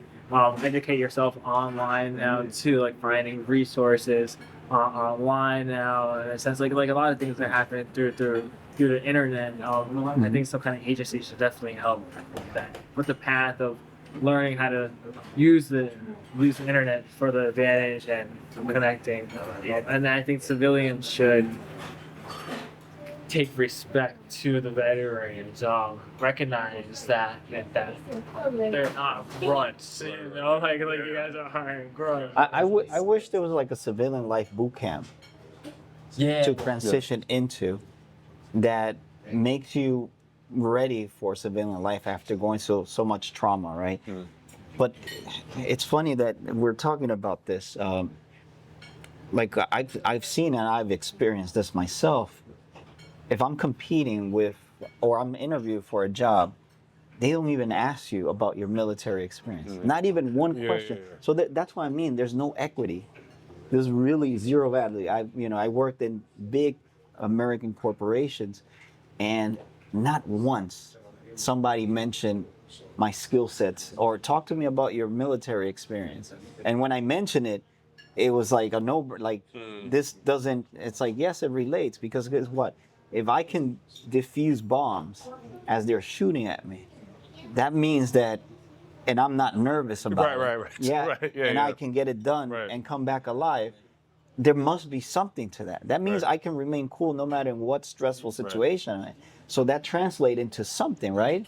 And decision making, unpopular decision making in business is the most lucrative way of making money, right? You make unpopular decision, guess what? That's the next thing that came out, right? So the equity on interviews, have you ever experienced that when you went on an interview, not one person asked you about your military career? Unless the job was has some kind of correlation to military, maybe like law enforcement, DOD, something like that, they may care more about your military experience. So when I was applying for law enforcement, for sure, they asked like where I was deployed, security clearances, all that stuff. I applied to like federal agencies, local law enforcement, all types. So they usually focus more on the that. training because that's the kind of correlation. They want to see where your head's at. Is he a team leader? You know, how is he able to handle certain situations? When it comes to the corporate world, unfortunately, and I would put higher education in the same basket as the corporate world because it's kind of the same. Yes. Unless you had that piece of paper, everything else is secondary. Unfortunately. Yeah. Certificates, master's degree, like I said, even at my job, like I have a bachelor's degree. I'll never be anything more than a program coordinator or an assistant director unless I get a master's or higher. It's just the way it is because they have people who have like double masters. There's like PhD people at Rutgers, MDs. The vice chancellor has an MD and a PhD. You're not going to get his job, ever. He's too qualified. So I think for corporate America and higher education, the degrees and the paper certs are more important. But when you get to more of the blue collar jobs, I think that's where you see a lot political. It's political. I also think too, you'll see more veterans thrive in more of the blue collar jobs like engineering, plumbing, things you're working with your hands, right? Practical stuff. I have a buddy of mine, John, never went to college, high school electrician. He makes what I make, okay? Caked up. So working with your hands, we work with our hands anyway. So that might be something more lucrative to him. And to Kevin's point, entrepreneurship. You know what? I was in the Army Corps of Engineers. I'm good with this stuff. I got a grant from, you know what? I'll start my own business. Exactly. Maybe I'll be my electrician business and I'll start my own thing and have my own little thing on the side. That's what my friend does. He works for the local, for whatever IB, whatever that is. He does stuff on the side. He did my recession lights in my bedroom. I was like, bro, how much for my recession lights? He goes, 500 plus materials. I will go with you to Lowe's right now. Let's go. Sir, let's go right now, Let's sir. go. I'll get, because a regular electrician would have charged me like $3,000, arm and a leg, and it took like 4 days to do it. My friend John did it in like one afternoon. I gave him 500 plus supplies, and I got him some pizza, and we had like beer and stuff. It was cool. So and in my head, I was like, damn. I was like, I wonder how much John would make if he just freelanced like this all the time. And that was a favor to me. I couldn't imagine some of these guys, you know what? I'm good with wires. Let me just do my little business, and so that's the way they can do their own thing. So I think you'll see a lot more military guys veering towards like more of the entrepreneurship, blue collar, because there's grants now. There's like they have stuff for like veterans. If you want to start your own business, you can get like $20K or whatever. I have all this stuff I'll send to you guys later. That way you can send to your people. There's like grants you can get. There's like funding. Like a lot of people don't know, like if you're service connected. So if you're service connected at 100% in New Jersey, you pay no property tax. Oh, wow. That's good. That's good. In other states, your property tax is reduced based on your disability rating. So if you're 40%, you get 40%. If you get 60%. So there's different ways you can our guys can recoup that time back. Yes. And we talk about equity, right? I feel like we get it on the back end. Yeah. But we also have to be informed about it. There's so many things that we don't know about as far as like disability, filing a claim, things like that. Even with the PACT Act, I don't know if you guys are familiar, there's a thing with the PACT Act with the burn pits. So the burn pits are basically, they put all these stuff in the burn and they burn it. It's toxic as hell. So now there's a whole thing now where like even if you're in the airspace, you could have been exposed to it, right? And that's something we don't think about because whatever, they do that shit all the time. So there's so many resources out there. So like I said, I think you'll see more of the blue collar, hands-on type of jobs that will suit our population. Not saying our guys can do corporate America, but to Kevin's point, there's almost like a wall. If you don't know somebody or you're not connected, you're not getting in. Yeah. You're not, and you know that for damn sure. You're not getting in, and they'll boot you just as quick. Exactly. Right. But if you know how to work with your hands, you have a skill that can't be replaced by AI. Electricians are never going to go out of business. Exactly. Plumbers never going out of business. Okay. No robot can do wires. I mean, they can, but they can't. Not like take that. like 10 years. 10 years, right? So you'll be dead by this. Oh, the job. Right. Exactly. So I think more of the hands-on traits and skills. Now that you mentioned this. Because there's also a stigma about trade schools, right? And this is something I normally will counsel people in, like, there's people that trade school, like you're becoming an engineer in something. Right. It's not like a plumber engineers, a carpenter engineers, right? It might not sound fancy, you're a carpenter, but you're creating something sometimes that's never been created. Right. Because you got to meet the specific details that your consumer wants you to do something. What is the relationship? Do you believe that the relationship between trade school and military should be more connected? I think so. And like I said, I agree with you. I believe some people look down on blue collar jobs. but guess what? Someone has to take out the trash. Yeah. And trash, they make bread. Don't let the dirty uniform fool you. Like, they make money. Yep. Because that's a very specific job that no one wants to do. And guess what? You're gonna get paid for that. And high demand. And high demand. So I think the trade schools are good for these guys just to get a foundation. And like I said, but they do look down on it because, like I said, you know, a plumber, electrician, it's like not glamorous. But guess what? Some of these plumbers, electricians, they're making more than a dentist. Than a dentist. Yeah. Okay. Overtime, you're in a union, your job's safe, right? So I do think there will be. I'm maybe just seeing it now. Like a lot of these guys are, you know, I'm gonna go to trade school. Even now, like degrees don't have the same amount of pull they did like 5-10 years ago. Yes. Like when I first got out, you had to get a bachelor's degree if you want to even be entry level at some kind of like corporation. Now it's like, everyone has a bachelor's degree. You have to get a master's. Guess what? Everyone has a master's degree. My wife has her doctorate. You know, so it's like you're always going to be moving up. Yes. But like I say, when we need plumbers, we need electricians, we need garbage men. So I think those hard skill trades, and we're going to work on our hands. We have no problem getting dirty. Yep. Right? Getting our hands Crawling. Yep. Tight spaces, right? Dangerous jobs. Yep. Even the guys who do the phones and stuff, like those. So like I said, I think you'll start seeing a lot more hands-on blue-collar jobs, and they're also getting more respect because I think the knowledge is here now. Before it was like, oh, you're an electrician? You're a trash collector. Now we're seeing the salaries like, 95, 110, And that's without the license. Right, Electricians with license, right. they make money. Right. They make money, man. I'm telling you, like, I have a friend that he's making almost 200K. Yeah. And this is just, and he's like, he tells me there's a difference with license and without license. And it makes a big difference. Trade school could be a good answer for transitioning, right? I used to be an apprentice for an electrician when I was 16. And that was a fun. I considered it like it was a fun job because even if I was putting up fixtures for like a hallway, like it was still like it was still fun connecting the wire. And then guess what? When you get your own house, now you know how to do some of that stuff. You don't have to pay anyone. Like, I can change the wire. I can do that. It makes it so much easier. Same thing when I got out the military. I was looking for work. I was a jack of all trades. I was applying everywhere, warehouses, whatever, and I actually got an apprentice.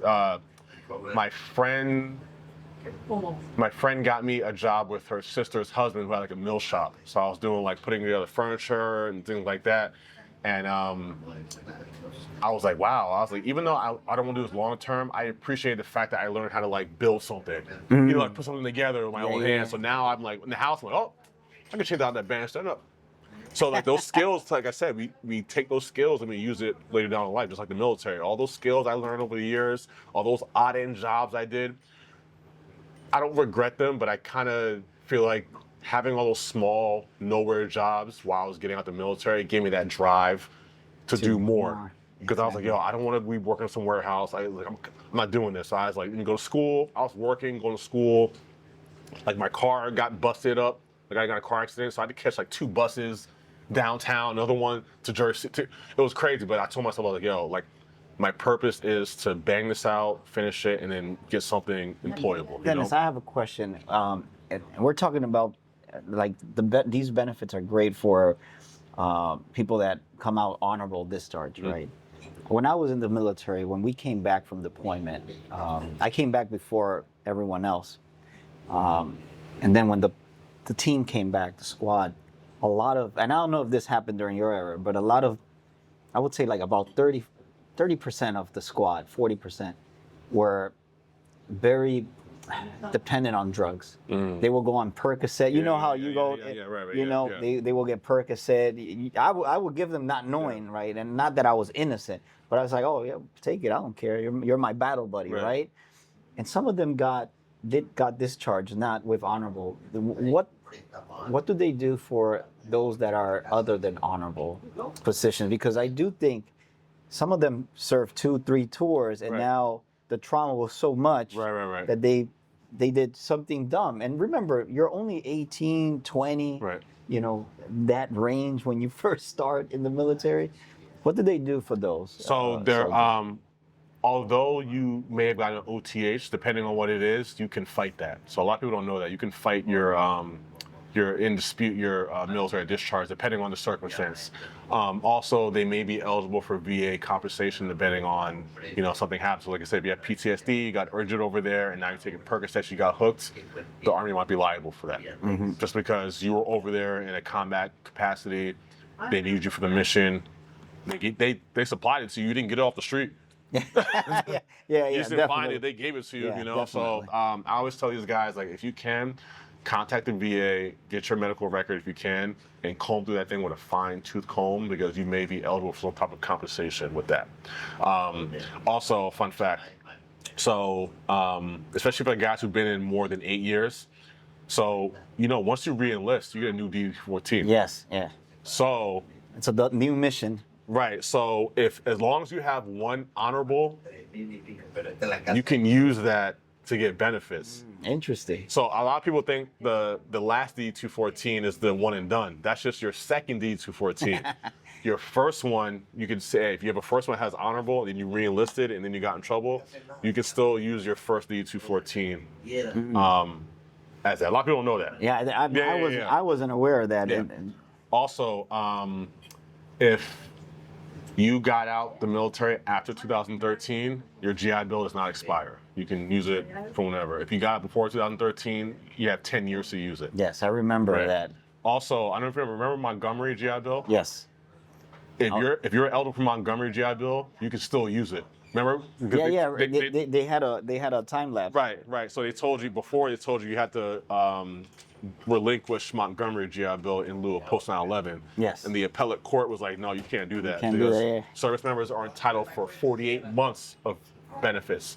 GI Bill's only 36. 36, yeah. Montgomery's only 12. So there's potentially guys who may have ran out of post 9/11. You're eligible for another 12 months of Montgomery GI Bill, which just increased. So I think it's no tuition, but it just pays $2,000 a month while you're in school, which is good. That's of better course. than nothing. Of course. So there's different things out there. So like I said, contact a VSO, a veteran service officer. I always recommend that. Each county, state usually has one, a VSO. It's called a veteran service officer. They work directly for the VA. They can look up your medical record. They can look up your military status, D214, all that stuff, and then they can help you file a claim. So if you did get hurt in the military or something happened while you were over there, they can help you get some compensation as far as getting a VA rating and then be able to get other services and things like that. So also too, it's like these guys are, oh well, I'm not going over there, but the services are there, so you have to do it. So that's why I said that ego sometimes comes into play where it's like, oh well, I'm not doing that because I got jaded. Cool, they jaded you. How about they compensate you for that? Exactly.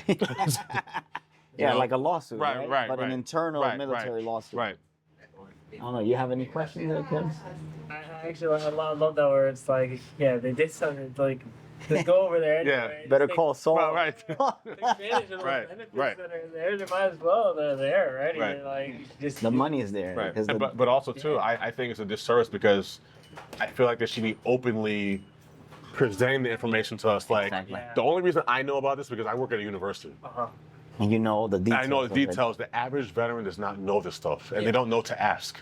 like, I don't think my sister doesn't. I don't think she knows that many like things about like veterans, like about all those benefits that are Right. there. Like she's out, she's working into another job, and she makes sure she's working up the ladder. Right.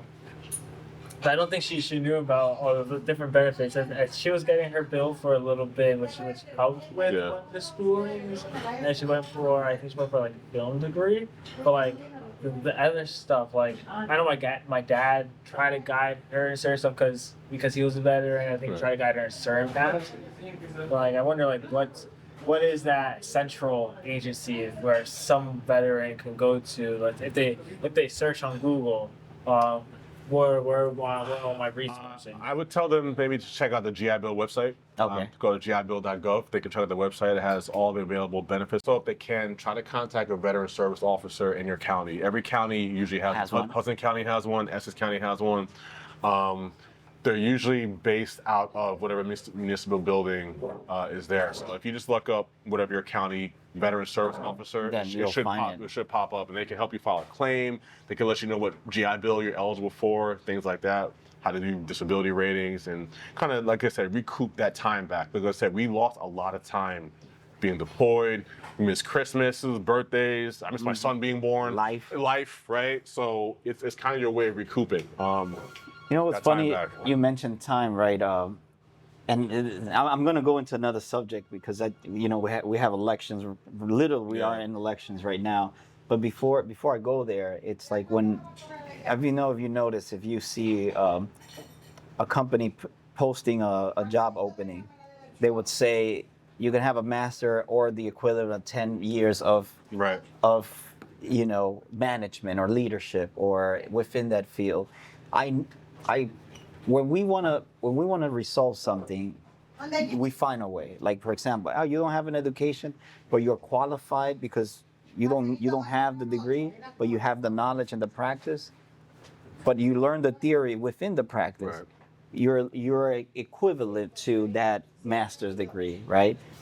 We have to figure out a way where that same, if we can find a civilian with skill sets that they earn, right, heartfully, they earn it well, translate into some sort of equity on a degree, I'm pretty sure we can resolve in the same way what that military lifestyle, that military career can translate into also that same kind of experience it could be a degree or anything, right?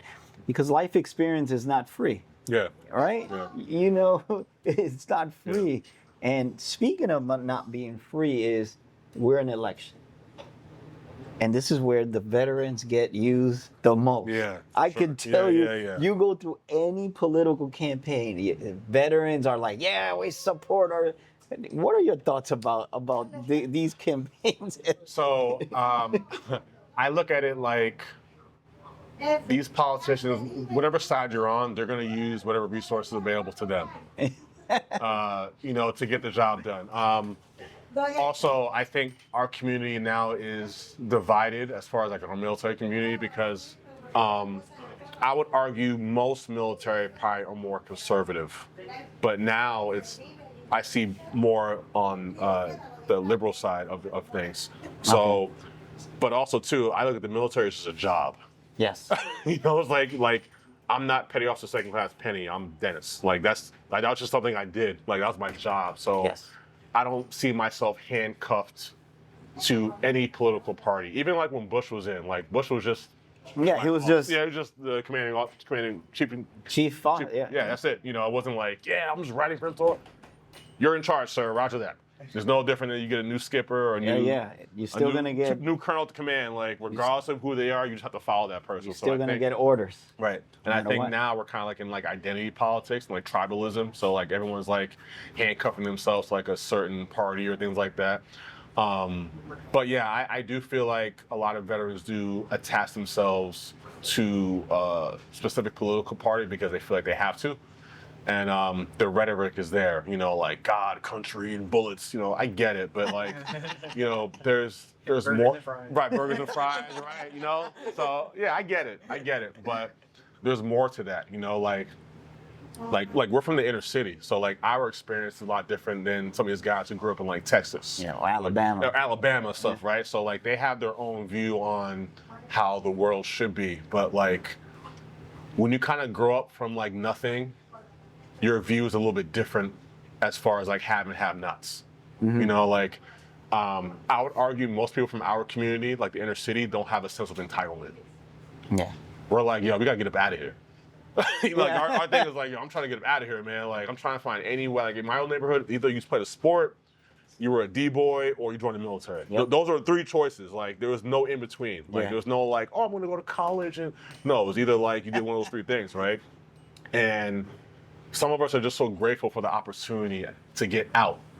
We look at it we want to serve our country, but this is a way for us to get out, maybe for us to provide for our family, maybe break generational curses, things like that, right? So I look at it our perspective is different based on our location. And I try to it's hard because I said, I can separate the two. I have a lot of friends who are Trump supporters, and I try to have conversations with them, but I also try to keep it respectful because I wouldn't want somebody just to poop on my beliefs just because they don't agree with it necessarily. But I try to have a debate, not a debate like as far as like aggressive. Be like, hey, let me see your viewpoint, because I can see both sides of the coin. I can, I can see how some people could say, oh, there's like an immigration issue, but guess what? My parents are immigrants. Exactly. So it's kind of like, oh, It's like a double standard, it's right? It's like, I get it, but it's like, but my parents are immigrants too, but what my parents would say? Come here the right way, like we did. But I get that, but some people don't have the opportunity. Some people are fleeing. Some people have, they're coming from like South America. It's something dangerous. So not everyone has the same opportunities to do things the right way. So you can't really judge someone based off what they did. And just because they didn't do it the way you did doesn't mean they're wrong. Exactly. So I think you don't know their circumstances. You don't know the circumstances. It's called, what's a money back quarterback? Oh, well, Yeah. I should have. Yeah, you should have. That's easy for you to say. That's easy for you to say because you're already in that situation. Exactly. Yeah, you're absolutely right. It's like we become biased to individual. We generalize when we should be subjective to certain things. What are your thoughts, guys? With the political side of it, one of the I like to look at what does the horse speak in a sense. So what do they want to represent? And then one of my biggest things was looking at their website, what are they saying on their website, or what's that first thing that they want to catch people for with their attention. And I recognize one of the parties doesn't really have a plan, and the other party has more of a plan involved.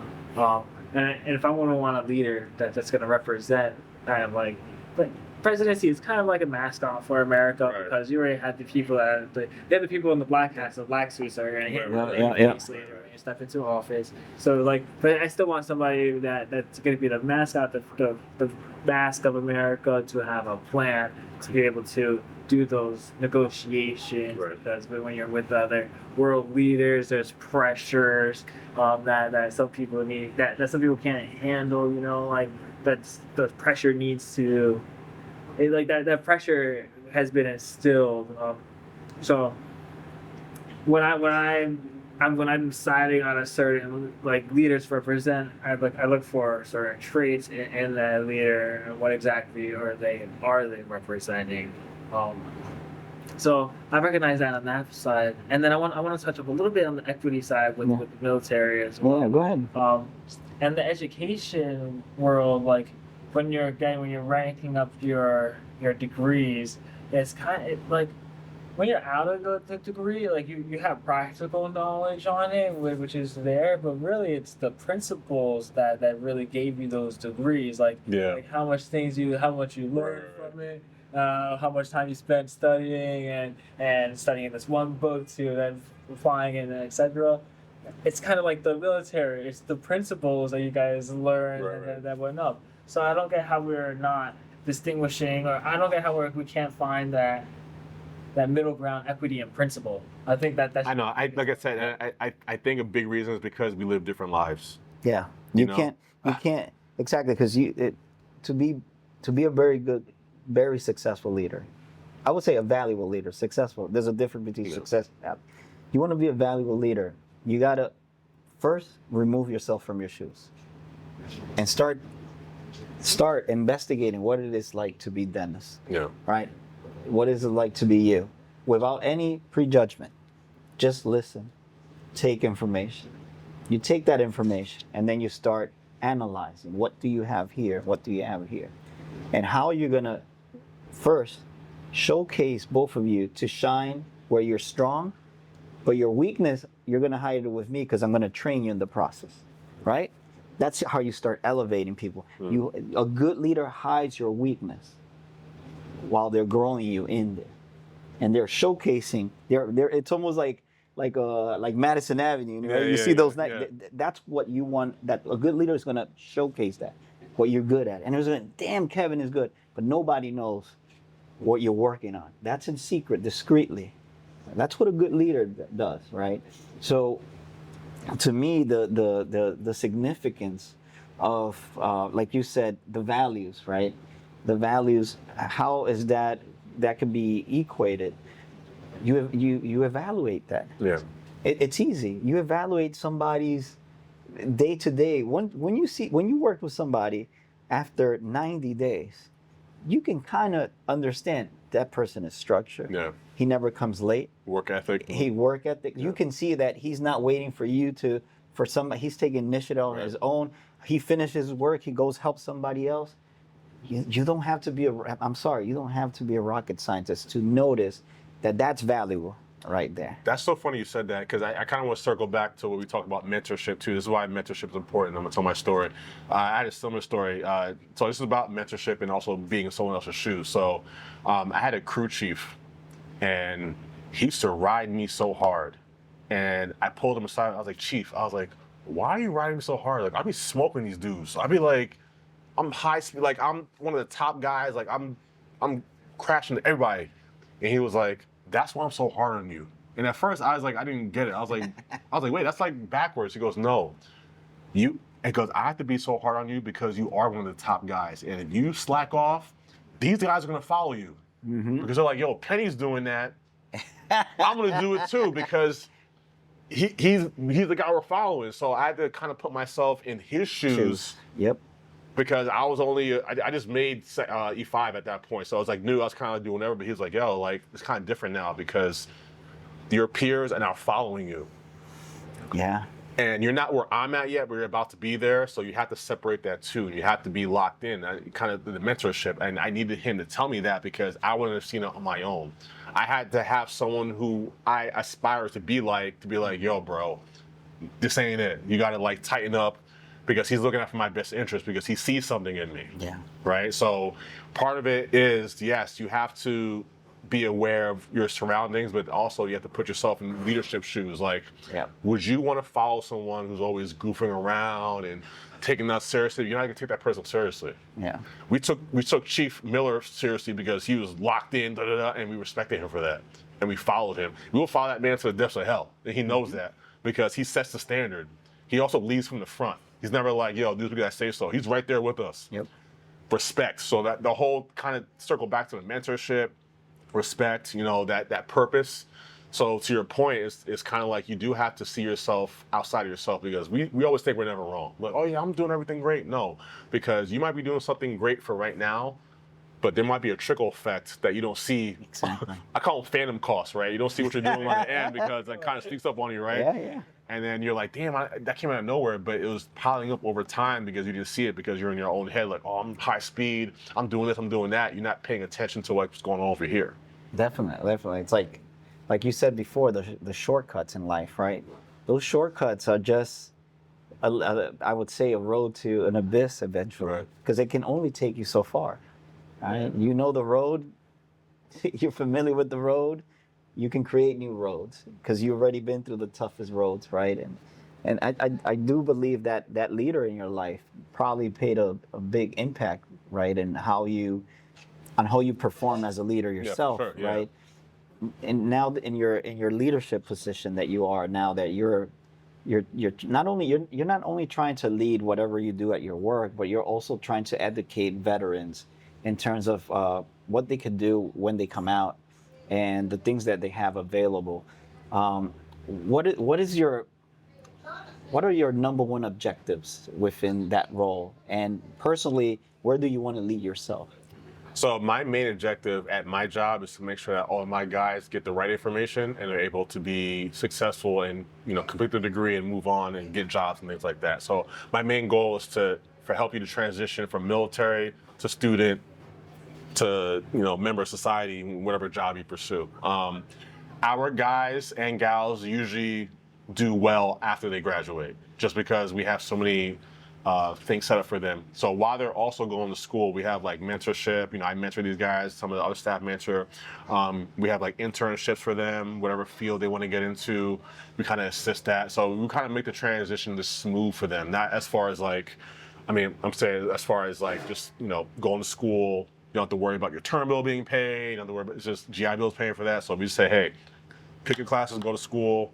If there's anything that comes up, let us know. So we kind of make that little road they can follow for success. So that's the best way to do it. Is that realistic? Not really. But guess what?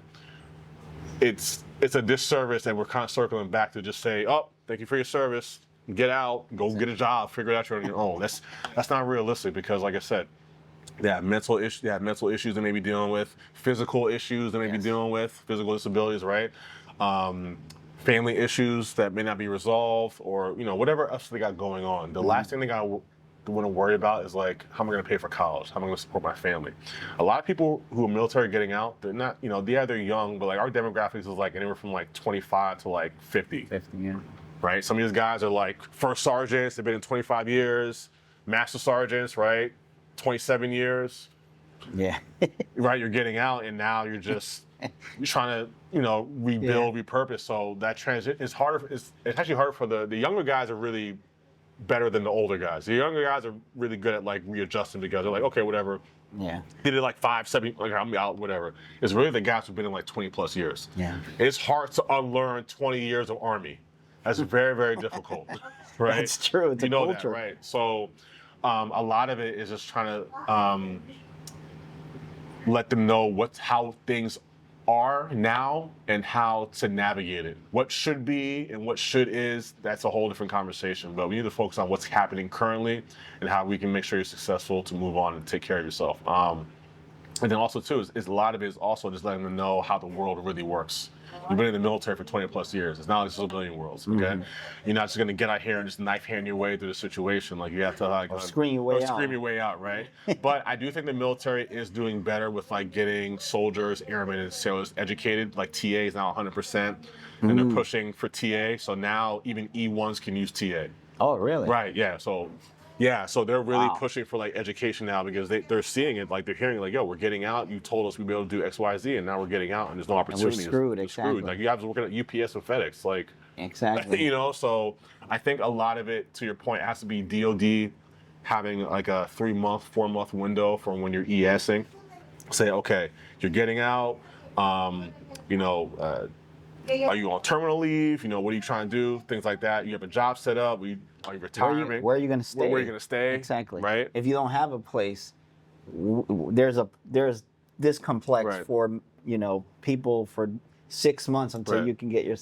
It's just that structure that is non-existent. Like that bridge. I think that's it's just that little bridge to connect you, but that small bridge is so important for that 2% of the American population, which is doable because, again, the DoD has a lot of money. It's not like they're running like dry on money. They have the money. Right. But like I said, a lot of organization. I'm not against organization. I think you guys do a great job. You try your best, but some of those funds could be used for that transitional bridge. Not only to educate, but to find purpose, because I think that's one of the biggest things that soldiers, veterans have a hard time. Is like, what's the next mission? Yeah. Right? I don't have a mission. I don't know what's going on. I don't even know what I want to go to school for. Right? But you have a good counselor. Hey, don't worry. Your first 2 years in college are basic stuff you're gonna learn, right? But as long as you're in, hey, guess what? You're going to see a therapist. I feel okay. That's fine. Right. But we're going to educate you about emotions, right? So you have that line. And I think the what do you call it? The Veterans Office, not the VA hospital, but there's like small veteran offices. Right, yeah, like outreach offices. Exactly. Outreach. They do a great job. They have therapists in those buildings that they help you out, and you can go see them whenever you want. That's a good resource to have, right? And those guys also, like you guys, go above and beyond for veterans too. But it's that bridge. I think that bridge is the solution. But then also the soldiers or veterans need to have and understand what their responsibility is too. Right? Their responsibility is to ensure that you learn through the process. Right. That you learn. Because once you go through this process, and then 5 years later you complain about it. But you got to ask yourself that you really put in the effort to learn, right? Because in this transitional bridge, you're not going to have drill sergeants drilling information in you. This is more of your responsibility to educate yourself and take everything in, right? And then continue with the Veterans Affair offices that are out there. Continue with going to these colleges and the VA hospital. And you know what's a shame is like people that went to Vietnam, they really got they got the worst. They got the worst of it. Yeah. What year your dad served? Do you remember by any chance? Was it through the? Honestly, I don't remember what year he served. How's your dad? How's your dad? My dad, he's around 50. He's actually going in the 60s now. He's wow. I mean, it could have been like Desert Storm. Yeah, maybe. Desert Storm. Yeah. So like for example, they got it hard. Like they call it what shell shock. Shell shock. Yeah. That they didn't. And then Vietnam, that what Agent Orange. Yeah. Oh man, that orange product they used to pour. Like they got it bad. Like his dad used to serve too. So he. Oh, his father also served. Yeah. Oh, wow. So he served, and then my dad served, and then my sister served after. Yeah, that's crazy. Like I have a lot of respect for it. Like when I got wounded and I came back in Landstuhl, there was this World War II veteran, and all he did was just stay with everyone that was wounded and talk to us. And man, I was like, this guy could be with his family. All right, he must have been in his 80s. He wear his I think he must have been a pilot. He had like that cool, That's the Greatest Generation, World War II, by the way. Greatest Generation. Yes. These people, this guy, his name was Ronald, had like that cool freaking pilot jacket, the bomber jacket. Yo, it was vintage, right? He must have had it when he was young. Vintage, cool as hell. This guy spent about an hour just me and him talking, and him talking about his, what he did in the army and his stories. And he went through, and when we finished talking, he went to the next bed, right? And it's funny because like to see someone that their time is limited, and they rather be with you because they're connected with with the service than being with their family. That to me spoke. And they're so volume. humble. They're always so humble. I met a guy, World War II guy. He was like 95 or 97, something like that. He was telling the story. He was at the Battle of the Bulge ND Day as an Army Corps engineer. Okay? And he was like, I just did whatever you guys did. I was like, no, sir. No, sir. No. It's not the same. It's not the same. You did Call of Duty on Expert, okay? Yeah, like on steroids. On steroids, okay? But he was just so humble about it. He goes, yeah, I did that. But the Greatest Generation, hands down. I do think that I'm with you on the Greatest Generation because these individuals came out of the army with no such thing as GI Bills. Like there was nothing for them. And just went back to work. They went back to work, but they created a better economics for the country. Like they worked thoroughly. Like if you see like Steve McQueen, Charles Bronson, Lee Martin, like all these people were in the military. Like that generation went through to do great things, and I hope that we come out with another generation as great as that. Well, hopefully it's not because a world war starts. It's because we take those initiatives and now we construct that bridge to build. This is my belief, and I could be wrong. If that bridge is built properly for our soldiers to cross from here to there to complete a new mission in their civilian life, I think they will produce better leaders than any Ivy League school could. For sure. Any Ivy League schools, I have nothing against them, but we see our politicians, take huge donations from corporations, and that's who they serve. Yeah, lobbying. Exactly. Right. Our soldiers understand, right? What a life means, and what do people mean? Because that's what you protect when you're in the military, and I think that's the importance of creating that bridge. What do you think? I agree with that too, because like the Ivy League school, it's a different type of leadership. It's a different type of management and being a different type of boss in a sense, right? All different things. Like they will be a boss, not a leader. Like those people will just tell you, X, Y, Z, get this done. They're the ones at the top of the corporate chain that go down and it's harder to push it back upwards. But like with the military, like you guys were saying before, that there's a bond, the brotherhood, etc. In that, like there's an understanding of like the psychology behind of what you guys have gone through together as that unity, even generations past, right? Like there's that bonding. Yeah.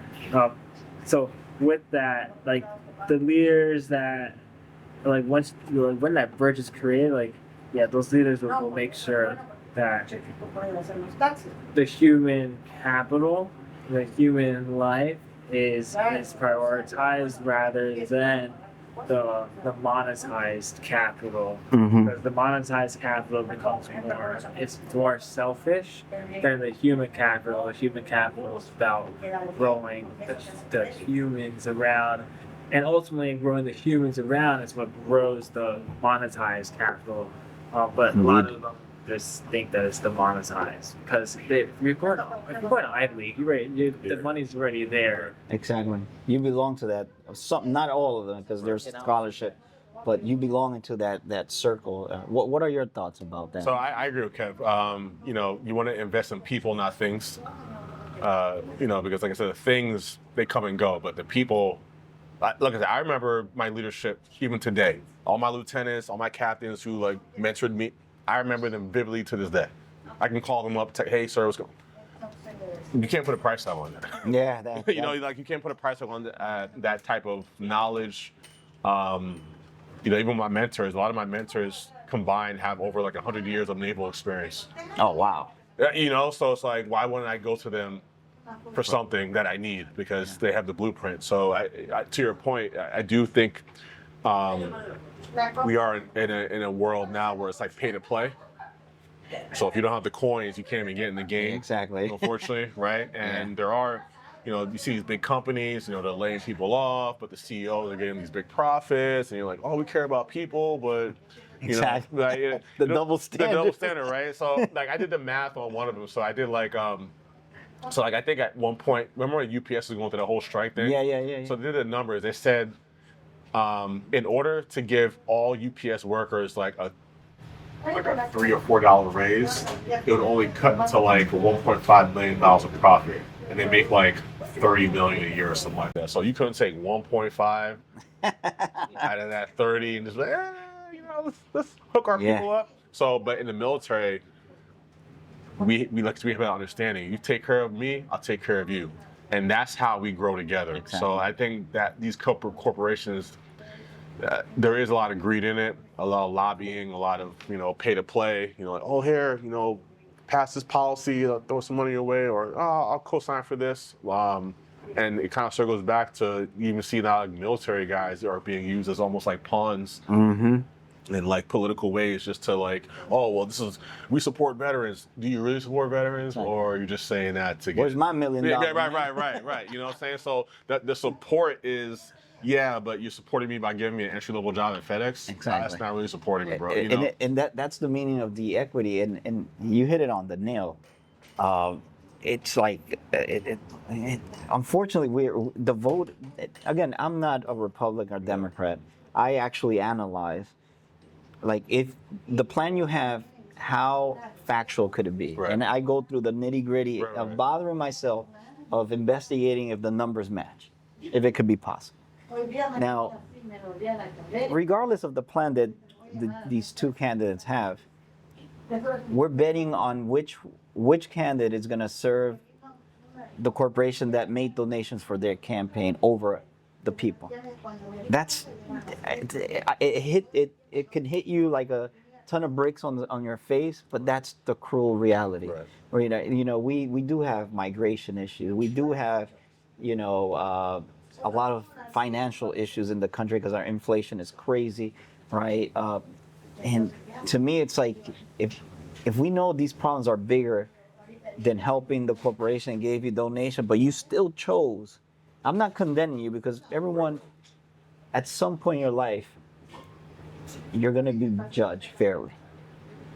Not by me, because it's not my job to judge you. Right. You made that choice. So you one day will serve the good or the bad, and that's what you choose. But to me, it's like going on to vote is like, let me investigate who's donating campaign money to this candidate and this one. Oh, this one is pharmaceutical. This one is insurance. It's like it's almost like you're betting for the devil on both sides. Yeah. Right. And you know that people are going to be second there. No matter how much you say that you love people and you kiss babies and you hug veterans, you put a flag around your neck. That's not patriotism. It's profits over people. Exactly. Yeah. And so to use propaganda over our veterans is undignifying. Right. Yeah. I also think too, our military population has like a hive mindset. We kind of think, for the most part, we think the same. For the most part. Yeah. But then also that's where individualism comes in. You know, like I said, part of me can see both sides of the coin. I can see what this person's saying, I can see what this person's saying, but how do we come to this point? Because I feel like it's both the extremes, you know, and most people are in the middle. If you talk to the everyday person, aside from social media is not even real. Okay, so it's like it's just something that's there. It's the make believe land, right? But most people are in the middle. If you talk to most people, they just want to make sure that they're going to be paid a fair wage for their work. They want to be able to provide for their family, and they want to know that their kids are going to have some kind of livable future for the most part. How we get there that's a whole other conversation. Mm-hmm. So I think we have to kind of meet in the middle, but then also you said selfishness, right? A lot of people are selfish. They have their own interests in mind. They don't really care about other people. They care about their own. And we can't think that way, because if we just worry about ourselves, no one got to where they are by themselves. Mm-hmm. I don't care who you are. Yep. Even if you were like self-made or you were born into wealth or whatever, you did not get there by yourself. You had peers, you had mentors, you had parents, you had grandparents, whoever raised you, whoever brought you up, you had these people help you. So if they had that same mindset, like, I'm just gonna worry about myself, you wouldn't be where you're at right now. You know what I'm saying? Like, my wife helped me, her family helped me, my parents helped me. Like, I had all these resources available for friends and family, and I'm not talking about money. I'm just talking about just like people, because we're focusing on people right now, right? Mm-hmm. And we need to get back to those grassroots kind of like people over profits, right? Mm-hmm. Making sure we're not being completely selfish, making sure we're helping our neighbor, right? Make sure we're not leaving people just asked out to figure out what they're going to do, because there will be a time where you need help. Yep. And then so that same person might look back, damn, I don't know, man. When I was down in the gutter, you kind of like crapped on me, right? Now you need my help. Now you have your open arms waiting out, but you expect me to help you. Yeah. So I think we need to get back to basics, to your point, and we need to like make sure that we're doing what's best for the group. There's this quote I heard, it's from a TV show, but it's also true. It was like, everyone wants to save the world, we just can't agree on how to do it. Absolutely right. Unfortunately, it's just we just can't agree on how to do it. You know, too many chiefs, right? Not enough Indians, right? Not enough Indians, right? And that's the thing, right? I do think that a leader brings unity within diversity, right? Brings unity within different opinions, different circumstances, and understands that, you know, and it's honest about things, right? Like, look, if you're selfish and you want to lead selfishly, be upfront with it. Be honest with it, right? I could respect you more than you having a propaganda of saying, yeah, we love our people and human capital, we're invested. No, if you come up front and say, hey, I just want to make money and this is how much I'm going to pay, I'll have more respect for you, because you're upfront. You're not selling me. Show me what I'm dealing with exactly, right now. Exactly. Show me, because I make the decision if I want to continue or not. But when you're lying to me, and then I find out, and then when I find out that that's not true, and I start rebelling the truth against you, then I'm the bad guy. Right. Because who's the bad guy? I didn't lie to you, right? But you did. Or even worse, you make a decision based on misinformation, and now you're in a worse situation. Like, if I would have known the real thing, I would have made a better choice. Exactly. I would have not invested my time here, right? Because as much as you invest money, I invest my time. And guess what? Money you can get back. My time, guess what? Never comes back. Yeah. Right? A career choice is so critical. Right. Because that time you made a career choice, you're like, man, I invested 10 years. Right. No ROI, nothing. Exactly, nothing. Then you go back to the career you want to choose, Right. and now you start from zero sometimes, you know. So it is critical to be upfront with the truth, and we need leaders that are truthful. You know, you're greedy, cool. And integrity matters. Exactly. I'm sorry, integrity has to matter. And it's just, like I said, everything kind of circles back: honor, courage, commitment, right? Yep. Those core values. It's hard, even in the military, you wouldn't really, we've had and we both know this, we've had leadership, E7s, E8s, and you're like, oh, it's kind of go. Like, you have more respect for the E6 over the E9 because at least he was a straight shooter, you know? And like I said, it's hard to follow someone when they don't have integrity, because if you'll do that to them, Oh, they retaliate. right, Immediately. right, Yeah, don't get me started. Don't get me started, because that's discrimination. right, Right? That's a Right. form of discrimination. That's being biased. Right. And then what they do, this is it's triggering. it's not even triggering, it's behavioral. Right. So they create the biases. They create retaliation against you, but then they also create favoritism towards others. Yeah. So it's like these kind of, they're not leaders, they're managers. These managers are so poisonous that they tend to believe their own lies. It's like that echo chamber, right? Yes, Kind of it's like, exactly. They tend to believe their own lies, and they will defend it like it was true. But when it gets unveiled, it most of the time ends up in a lawsuits. Yeah. So if you are one of those managers, I know some of them that are out there working in companies today. At some point, it's going to bite you back in the tail. It's all a matter of time. It's just a matter of time that you met the wrong person Right. at the wrong time and did the wrong thing, and said something that is completely out of class. And some of them have gone so long without being checked, they think they're uncheckable. Exactly. You know, it's like, oh, I can just They leave their guard Right, so right. down that even like anyone can slap them.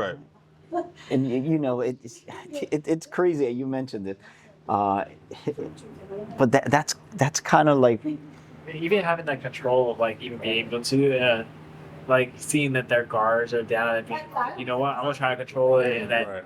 try to handle the situation before it goes in a certain direction, right? But then sometimes those leaders they take it as a front from believing their lies for so long Right. that they don't really, and that no one else has done anything. They take it as an affront. And then when you finally do something, it's like, oh shit, Right. something happened. yeah, absolutely. You know what's worse than that? That if that manager has a manager that's higher and knows that's happening and does nothing, Oh, and yeah, believes yeah. believes that person, that he doesn't have no responsibility, that's the worst kind of manager you can have. That guy right there is you shouldn't even think him as somebody that can lead anything, Right. because he can't lead his own integrity. He can't lead his own criteria to dissect and say, what am I going to do if I know this person is doing wrong, but I decide to do nothing? I always take, and sorry that I'm going to walk into this, and it's kind of like Pontius Pilate with Jesus, right? He says, this man did no wrong, for that I can't condemn him, right? The worst decision a person can make is not making one. So right in there, his own words condemn him, right? So that's what happened with these kind of managers. They know the evil, they see the evil, and they think that because they don't make a decision, they're not part of it. And as a matter of fact, they are responsible more than the person committing the act. Yeah, you don't have to say sorry for talking about the Lord, you know, like about Yeah. No. We love that guy too. Yeah. Look, No, but it's true. It's like you pick a side or you die in the middle. Exactly. You know, so eventually you're gonna get to a point where you can't be on the sideline forever. You have to make a decision, and you're right. No decision is a decision. Decision, exactly. And it blows my mind sometimes because you know, I work in leadership development and criteria formation, And I got to be honest with you, there's a lot more managers that believe they're leaders than leaders itself in the industry out there. Yeah. And that's scary because these individuals, what they do is they favor those that like them. They're the one that moves on, right? While the people that are qualified to the work, that sacrifice every day, that are not popular to their eyes, they're working hard for nothing, right? And that's kind of like the revolving door of the American working space right now that occurs. You know, I don't have to say this. I'm pretty sure that if you live this, leave a comment. Leave a comment, because it's not what I say that it's going to prove it. It's the amount of people that can say this has happened to me. Right. And if that goes, the list is this long, then it proves my theory, right? It's lack of accountability also. I also believe a good leader will admit when he's wrong. Oh, yeah. You don't have to do it all the time. I'm not saying admit when you're wrong all the time, but like it's to a point where like, okay, I messed up. Let's regroup. Let's figure out how to get the situation fixed. That to me is a good leader. Admitting that, hey, I made a mistake. Let's correct it and get back on track. As opposed to like, oh, well, I didn't do anything wrong, and now we're just sitting in the error. We're just, oh my God, So accountability is a big thing. I try to hold myself accountable even in my own life. And by doing that, I admit when I'm wrong, and I also make sure I correct it. So we'll say I have an issue with a student where I did something, I messed it up, like, yo, bro, Kevin, my bad, I messed up your thing. I'm gonna fix it right now. I'm gonna touch base with you in 2 days just to make sure everything's squared away. That way, I give a level of comfort to the person and say, hey, you know what? My bad, I messed up. I'm gonna make it right. Yeah. 9 times out of 10, I get a favorable response out of that. As opposed to, oh, well, I messed up. Well, you should have given it to me earlier. No, bro. Like, why are you trying to like blame him for something that you did, right? Like, you're getting mad at me for something you did to me? That's crazy, right? So accountability is always a must. And I think most people don't like to admit they were wrong. Yeah. And it's okay to change your mind. Yes. It's okay to change your mind, guys. It's okay. It's called Plan B and right. C. I think sometimes we just kind of stick to our guns and like, no, I'm just 10 toes down. But it's okay to change your mind because things change, new information comes out, new circumstances comes out, and to your point, we kind of circle back. Something might happen where you ever had something happen and then you didn't know why it happened, and then someone told you, oh, that's because Wendell, like you got the other side of the story, and now it made sense because that's why he did that. But and you're looking like, why'd he do that? But he did it because of this. Exactly. That's kind of what happened now. It's like there's another perspective. So we have this idea in our head, and then we get new information. We're like, oh, damn, I wish I would have known that earlier. I would have. Yeah. So it's kind of accountability and making sure that, it's okay to be wrong. It's okay to change your mind, but make sure that if it does happen, you correct it and you do it the right way. Exactly. I think a lot of growth comes from accountability. A lot of being adaptable comes from accountability. It's like, hey, if I'm not doing this, I'm going to correct it in this sense. Right. And to be a leader, you have to have the accountability because it's like, if we're all human, and like failures are going to happen. And it's like, if you don't recognize what the failure is, then it's going to fail again, and fail again, and fail again, and fail again, and you loop the cycle. So you take accountability for the failure, and then you grow from the failure because you're like, okay, recognize that I did this wrong here. I know what I could fix here to go here. Right. I think most people like the authority of being a leader. They don't want the responsibility of being a leader. They like to be in charge because do what I say.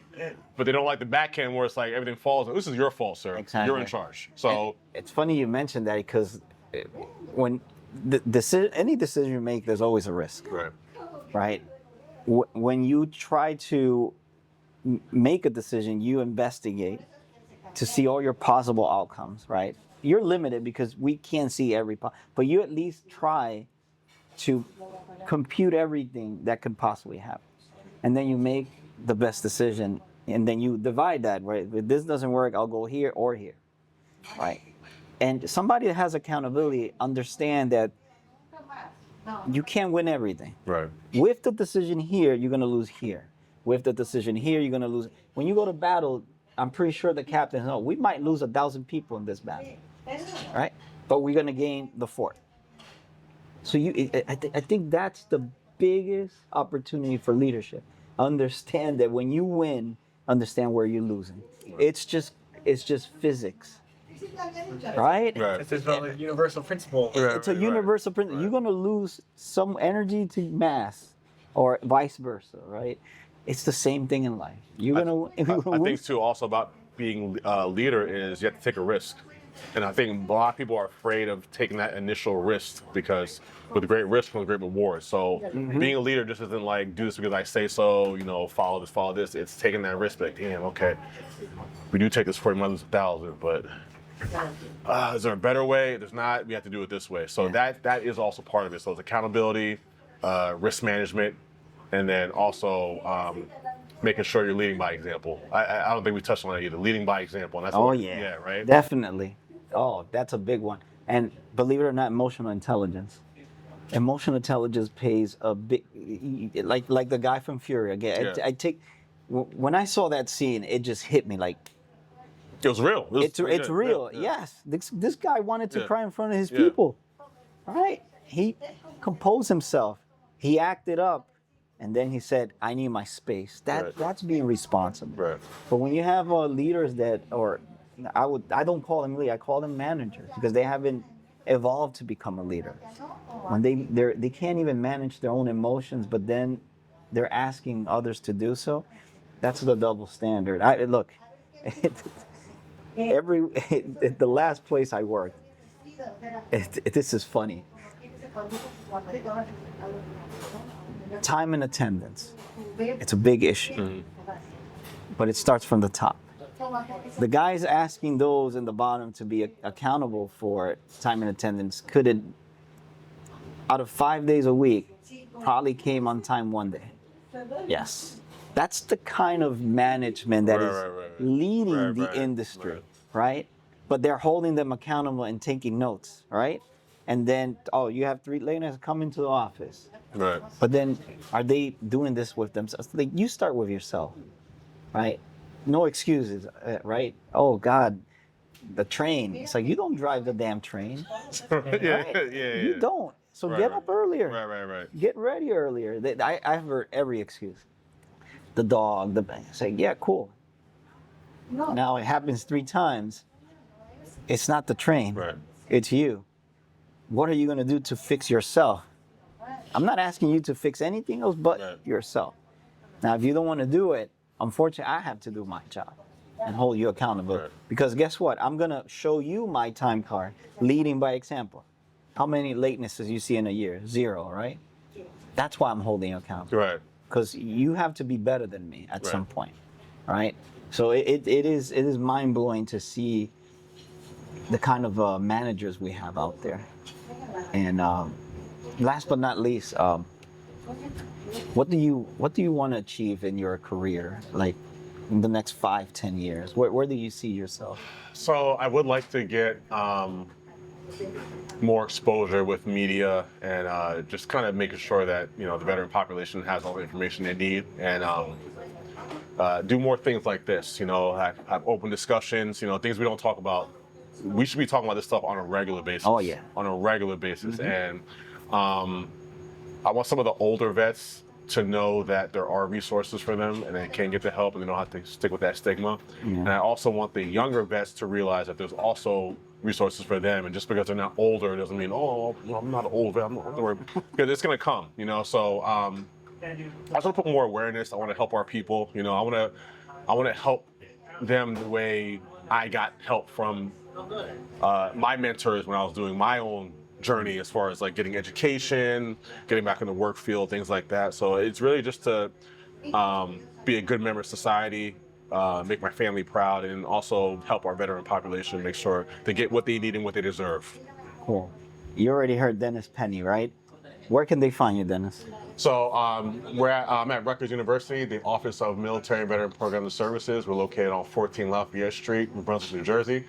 Thank you, sir. Thank you. If you want to reach us, you can reach us at 848-932-8387. That's 848-932-8387. Or you can email me at dennis.penny@rutgers.edu. Yes, guys, don't be afraid. Please contact Dennis. If you're a veteran, if you have a family member, a parent that was a veteran, you could get these great benefits. Don't be shy. You have the information. We will be posting that information also below on our YouTube channel and all the channels that we're posting the podcast. Kevin, I don't know if you have anything that you want to say before we leave, and before we eat, because we are gonna feast, guys. Damn! Remember, Made in New Jersey restaurant, guys. Elizabeth, New Jersey. Don't be shy. Come in. Go ahead, Kev. Thank you, Dennis, for coming. And No, thank you guys for having me. I appreciate it. Thank you. Yeah, I love every perspective you have for representing the veterans, even at Rutgers University. Thank you so much for that. Yes, please go over to Dennis if you need any resources or anything along that nature. That is it's a great source. Also, we're here too if you want to share your story. We're here as well. Please share your story with us, and we would love to spread that along. A lot of people will connect to something like that. So Indeed. don't be shy. Please give us a DM, email, either or. And yeah, it was a great show. Yeah. Perfect. Yeah, thanks for Yes, having me, brother. sir. Appreciate it, man. Thank And you, man. remember, Thank the you. best stories are the ones that are still untold. So stay tuned with us at the Ethics Guild. And FYI, we paid like $5 million to get Dennis here. FYI, guys, it wasn't it wasn't cheap. Get this caliber. You got to go high or go low or go home.